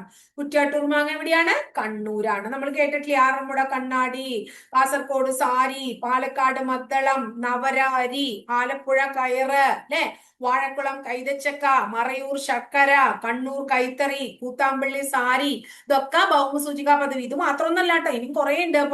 അതുപോലെ എന്താ, പാലക്കാടൻ മട്ടരി, മലബാർ കുരുമുളക്, തിരൂര് വൈറ്റില, കൊടുങ്ങല്ലൂര് പൊട്ടുവെള്ളരി, അങ്ങനെ കുറെ സംഭവങ്ങളുണ്ട്. കുറ്റ്യാട്ടൂർ മാങ്ങ ട്ടോ. ഇനി അടുത്തത് 66. താഴെ കൊടുത്തിരിക്കുന്നതിൽ വായുവിലൂടെ പകരുന്ന രോഗങ്ങൾ അല്ലാത്തവ ഏതൊക്കെ? വായുവിലൂടെ പകരുന്ന രോഗങ്ങൾ അല്ലാത്തത് ട്ടോ. വായുവിലൂടെ പകരുന്ന രോഗങ്ങൾ അല്ലാത്തത് ഏതാണ്? വായുവിലൂടെ പകരുന്ന രോഗങ്ങൾ അല്ലാത്തത് ഏതാ? കോളറ. ഏതാണ്? Cholera, typhoid. അത് വായുവിലൂടെ പകരുന്ന രോഗങ്ങളല്ല. നമുക്കറിയാം ചിക്കൻ പോക്സ്, അതുപോലെ തന്നെ ആന്ത്രാക്സ്, സാർസ്, മുണ്ടിനീര്, വില്ലൻ ചുമ, ഡിഫ്തീരിയ, ഇൻഫ്ലുവൻസ, അഞ്ചാം പനി, വസൂരി, അങ്ങനെ കുറെ രോഗങ്ങൾ ഏതിക്കൂടെ പകരുന്നതാണ്? വായുവിലൂടെ പകരുന്ന രോഗങ്ങളാണ് എന്ന് ഓർത്തു വെക്കുക. കോളറ ഏതിക്കൂടെ പകരുന്നതാണ്? കോളറ, ടൈഫോയിഡ് തുടങ്ങിയവ ജലത്തിലൂടെ പകരുന്ന രോഗങ്ങളാണ്. ജലം. മോണകളിൽ നിന്ന് രക്തവും പഴുപ്പും വരുന്ന രോഗലക്ഷണങ്ങൾ കാണിക്കുന്ന ഒരാളുടെ ഭക്ഷണത്തിൽ നിർബന്ധമായും ഉൾപ്പെടുത്തേണ്ട ഭക്ഷണ പദാർത്ഥങ്ങൾ നിങ്ങൾ തിരഞ്ഞെടുക്കൂ. ഏതാണ്? എന്താണ്? എന്തൊക്കെ കാര്യങ്ങളാണ് ഉൾപ്പെടുത്തേണ്ടത്? നെല്ലിക്ക, നാരങ്ങ തുടങ്ങിയ പഴങ്ങൾ ഉൾപ്പെടുത്തണം. വൈറ്റമിൻ സി ഒക്കെ കിട്ടട്ടെ അങ്ങേർക്ക്. നെല്ലിക്ക, നാരങ്ങ തുടങ്ങിയവയൊക്കെ ഉൾപ്പെടുത്തണം എന്നാണ് പറയുന്നത്. അടുത്തത്, മനുഷ്യന്റെ ലിംഫ് വ്യവസ്ഥയെ സംബന്ധിച്ച് താഴെ കൊടുത്തിരിക്കുന്ന പ്രസ്താവനകളിൽ തെറ്റായത് കണ്ടുപിടിക്കാട്ടെ മക്കളെ. തെറ്റായത് എന്താണ്? ലിംഫിൽ എല്ലാ രക്തകോശങ്ങളും വലിയ പ്രോട്ടീനുകളും കാണപ്പെടുന്നു. ആദ്യം കൊടുത്തേക്കണം തന്നെ തെറ്റ്. ലിംഫിൽ കൊഴുപ്പിന്റെ ദഹനഫലമായി ഉണ്ടാകുന്ന ലഘുഘടകങ്ങൾ ആഗിരണം ചെയ്യാൻ സഹായിക്കുന്നു. ശരിയാണ്. ലിംഫ് രക്തത്തിൽ നിന്നും രൂപം കൊള്ളുന്നു. ശരിയാണ്. ലിംഫ് വ്യവസ്ഥ രോഗപ്രതിരോധത്തിന് സഹായിക്കുന്നു. ശരിയാണ്. അപ്പൊ തെറ്റായത് ഏതാണ്? ലിംഫിൽ എല്ലാ രക്തകോശങ്ങളും വലിയ പ്രോട്ടീനുകളും കാണപ്പെടുന്നു. രക്തത്തിൽ നിന്ന് രൂപപ്പെടുകയും രക്തത്തിലേക്ക് പുനരാഗിരണം ചെയ്യപ്പെടുന്നതുമായ ലസികാവ്യൂഹത്തിലെ ശരീരദ്രവമാണ് ലിംഫ് എന്ന് പറയുന്നത്. ലിംഫ് വ്യവസ്ഥയെ ബാധിക്കുന്ന വളരെ പ്രധാനപ്പെട്ട ഒരു രോഗമാണ് മന്ദം. നമ്മളോട് പരീക്ഷയ്ക്ക് ചോദിച്ചു കാണാറുള്ള ഒരു ചോദ്യമാണത്. ഇനി 69ാമത്തെ ചോദ്യം നോക്കിയേ. മഴക്കാലത്ത് വ്യാപകമായ കൊതുകുജന്യ രോഗങ്ങൾ തടയാൻ ഫലപ്രദമായിട്ടുള്ള മാർഗം കണ്ടുപിടിക്കുക. വെള്ളം കെട്ടിക്കിടക്കാൻ അനുവദിക്കാതിരിക്കുക. ശരിയാണ്. കെട്ടിടങ്ങൾക്ക് ചുറ്റുമുള്ള പാഴ്ചെടികൾ, മാലിന്യങ്ങൾ നീക്കം ചെയ്യണം. ആഴ്ചയിൽ ഒരിക്കൽ ഡ്രൈ ഡേ പ്രഖ്യാപിക്കണം. അപ്പൊ മുകളിൽ പറഞ്ഞൊക്കെ ശരിയാണ്. ഇനി പുല്ല്, മാൻ, കടുവ, കഴുകൻ ഈ ഭക്ഷ്യ ശൃംഖലയിൽ തൃതീയ ഉപഭോക്താവ് ആരാണ്? ആരാ തൃതീയ ഉപഭോക്താവ് എന്നറിയോ നിങ്ങൾക്ക്? ഇതിലെ തൃതീയ ഉപഭോക്താവ് ആരെന്ന് ചോദിച്ചാൽ കഴുകനാണ് ഉത്തരം പറയാൻ. അപ്പൊ അതൊന്ന് പഠിച്ചു വെച്ചോളൂട്ടോ മക്കളെ.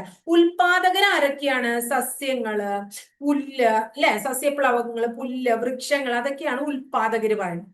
ഇനി പ്രാഥമിക ഉപഭോക്താക്കള് ജന്തുപ്ലവകങ്ങള്, പൂച്ചാടി, പശു, അതൊക്കെ പ്രാഥമിക ഉപഭോക്താക്കളാണ്. ഇനി അടുത്തത് ദ്വിതീയ ഉപഭോക്താക്കള് പക്ഷികള്, മത്സ്യങ്ങള്, ചെന്നായ, ഓന്ത്, അതൊക്കെ ദ്വിതീയ ഉപഭോക്താക്കളാണ്. തൃതീയ ഉപഭോക്താക്കള് മനുഷ്യൻ, സിംഹം, പരുന്ത്. ഏതൊക്കെയാണ്?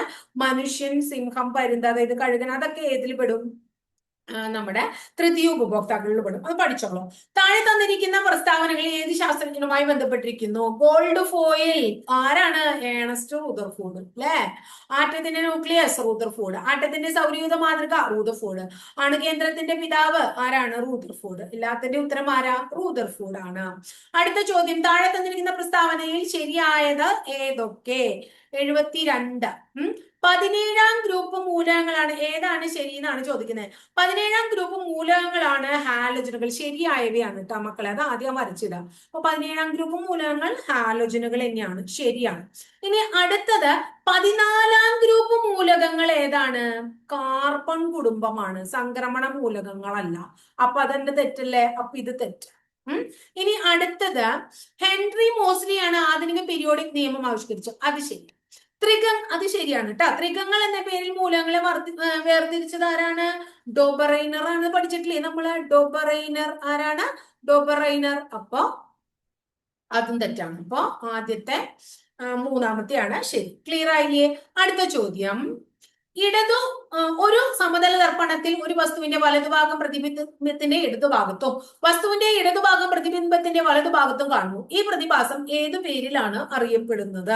ആ പ്രതിഭാസത്തിന്റെ പേരെന്ന് പറഞ്ഞ മക്കളെ, ഏത് പേരിലാണ് ഇത് അറിയപ്പെടുന്നത്? പാർശ്വിക വിപര്യം എന്ന പേരിലാണ് ഇതൊക്കെ പഠിപ്പിച്ചു തന്നിട്ടുള്ളതാണ്. പ്രവൃത്തിയുടെ SI യൂണിറ്റ് ഏതാണ്? ജൂളാണ് പ്രവൃത്തിയുടെ SI യൂണിറ്റ്. പഠിപ്പിച്ചിട്ടുണ്ട്. വൈദ്യുത മോട്ടോറിലെ ഊർജ്ജമാറ്റം എന്താണ്? വൈദ്യുതോർജ്ജം യാന്ത്രികോർജ്ജമായിട്ട് മാറുന്നു അല്ലെ? വൈദ്യുതോർജ്ജം യാന്ത്രികോർജ്ജമായി മാറുന്നു. ഇതൊക്കെ നമ്മൾ പഠിച്ച ചോദ്യങ്ങളാണ്, ഒക്കെ എളുപ്പമുള്ളതാണ്. താഴെ തന്നിരിക്കുന്നതിൽ അയിരിന്റെ സാന്ദ്രണവുമായി ബന്ധമില്ലാത്തത് ഏതിനാണ്? അയിരിന്റെ സാന്ദ്രണവുമായി ബന്ധമില്ലാത്തത് ഉത്പതനം. ലീച്ചിങ്ങും പ്ലവന പ്രക്രിയയും കാന്തിക വിഭജനവും ഒക്കെ അയിരിന്റെ സാന്ദ്രണവുമായി ബന്ധമുള്ള പ്രക്രിയകളാണ്. താഴെ പറയുന്നവയിൽ കത്തുന്ന വാതകം ഏതാണ്? ഏതാണ് കത്തുന്ന വാതകം? കത്തുന്ന വാതകം ഹൈഡ്രജൻ ആണ്. 77. കത്തുന്ന വാതകം ഹൈഡ്രജൻ. പ്രകൃതിദത്ത പോളിമറായ റബ്ബറിന്റെ മോണോമർ ഏതാണ്? ഏതാണ് റബ്ബറിന്റെ മോണോമർ എന്ന് പറയുന്നത്? ഐസോപ്രിൻ അല്ലേ? പഠിച്ചിട്ടില്ലേ നമ്മള്? ഏതാണ്? ഐസോപ്രിൻ ആണ് റബ്ബറിന്റെ മോണോമർ. താഴെ തന്നിരിക്കുന്നവയിൽ മാസിനെ സംബന്ധിച്ച തെറ്റായ പ്രസ്താവന ഏതൊക്കെയാണെന്ന് ചോദിക്കണേ. തെറ്റായ പ്രസ്താവന കേട്ടോ, തെറ്റായ പ്രസ്താവന നോക്കാം. ഒരു വസ്തുവിൽ അടങ്ങിയിരിക്കുന്ന ദ്രവ്യത്തിന്റെ അളവാണ് മാസ് അഥവാ പിണ്ഡം. ശരിയാണ്. കോമൺ ബാലൻസ് ഉപയോഗിച്ച് അളക്കുന്നു. ശരിയാണ്. അടുത്ത സ്പ്രിംഗ് ബാലൻസ് ഉപയോഗിച്ച് അളക്കുന്നു. തെറ്റാണ്. യൂണിറ്റ് ന്യൂട്ടൺ ആണ്. തെറ്റാണ്. യൂണിറ്റ് ഏതാ? കിലോഗ്രാം ആണ് കേട്ടോ. ഏതാണ്? കിലോഗ്രാം ആണ്. ആദ്യത്തെ രണ്ടെണ്ണാണ് അതിന്റെ ശരി. Last question. സാധാരണ അളവിൽ മനുഷ്യന്റെ ശരീര താപനില എത്രയാണ്? 98.6 ഡിഗ്രി ഫാരൻഹീറ്റ് ആണ്. 98.6 ഡിഗ്രി ഫാരൻഹീറ്റ് ആണ്. ക്ലിയർ ആയില്ലേ? 98.6 ഡിഗ്രി ഫാരൻഹീറ്റ് ആണ്. അപ്പൊ ഇത്രയാണ് 80 ചോദ്യം പഠിച്ചു. കുറച്ചധികം സമയം വേണ്ടി വന്നു എന്ന് എനിക്കറിയാം. പക്ഷെ അത് സാരമില്ല. നമുക്ക് എന്താ പറയുന്നത്, കുറച്ചധികം സമയം എടുത്താലും നമ്മൾ പഠിക്കണത് ഭംഗിയായിട്ട് പഠിക്കുക എന്നുള്ളതാണ്. വെറുതെ കുറെ സമയം പഠിക്കാൻ വേണ്ടി കളഞ്ഞിട്ട് വലിയ കഥയൊന്നും ഇല്ലല്ലോ. കുറെ സമയം കളഞ്ഞു, ആവശ്യത്തിനുള്ള ഒന്നും പഠിച്ചൂല. അപ്പൊ പഠിക്കുന്നത് കൃത്യമായിട്ട് ഇതേപോലെ പഠിച്ചു പോവാ. ഇനി ഡെയിലി ഇങ്ങനെയുള്ള ക്ലാസ് ഉണ്ടാവും. നിങ്ങൾ എല്ലാവരും കൃത്യമായിട്ട് ഇത് ഫോളോ ചെയ്യാനായിട്ട് ശ്രമിക്കുക കേട്ടോ.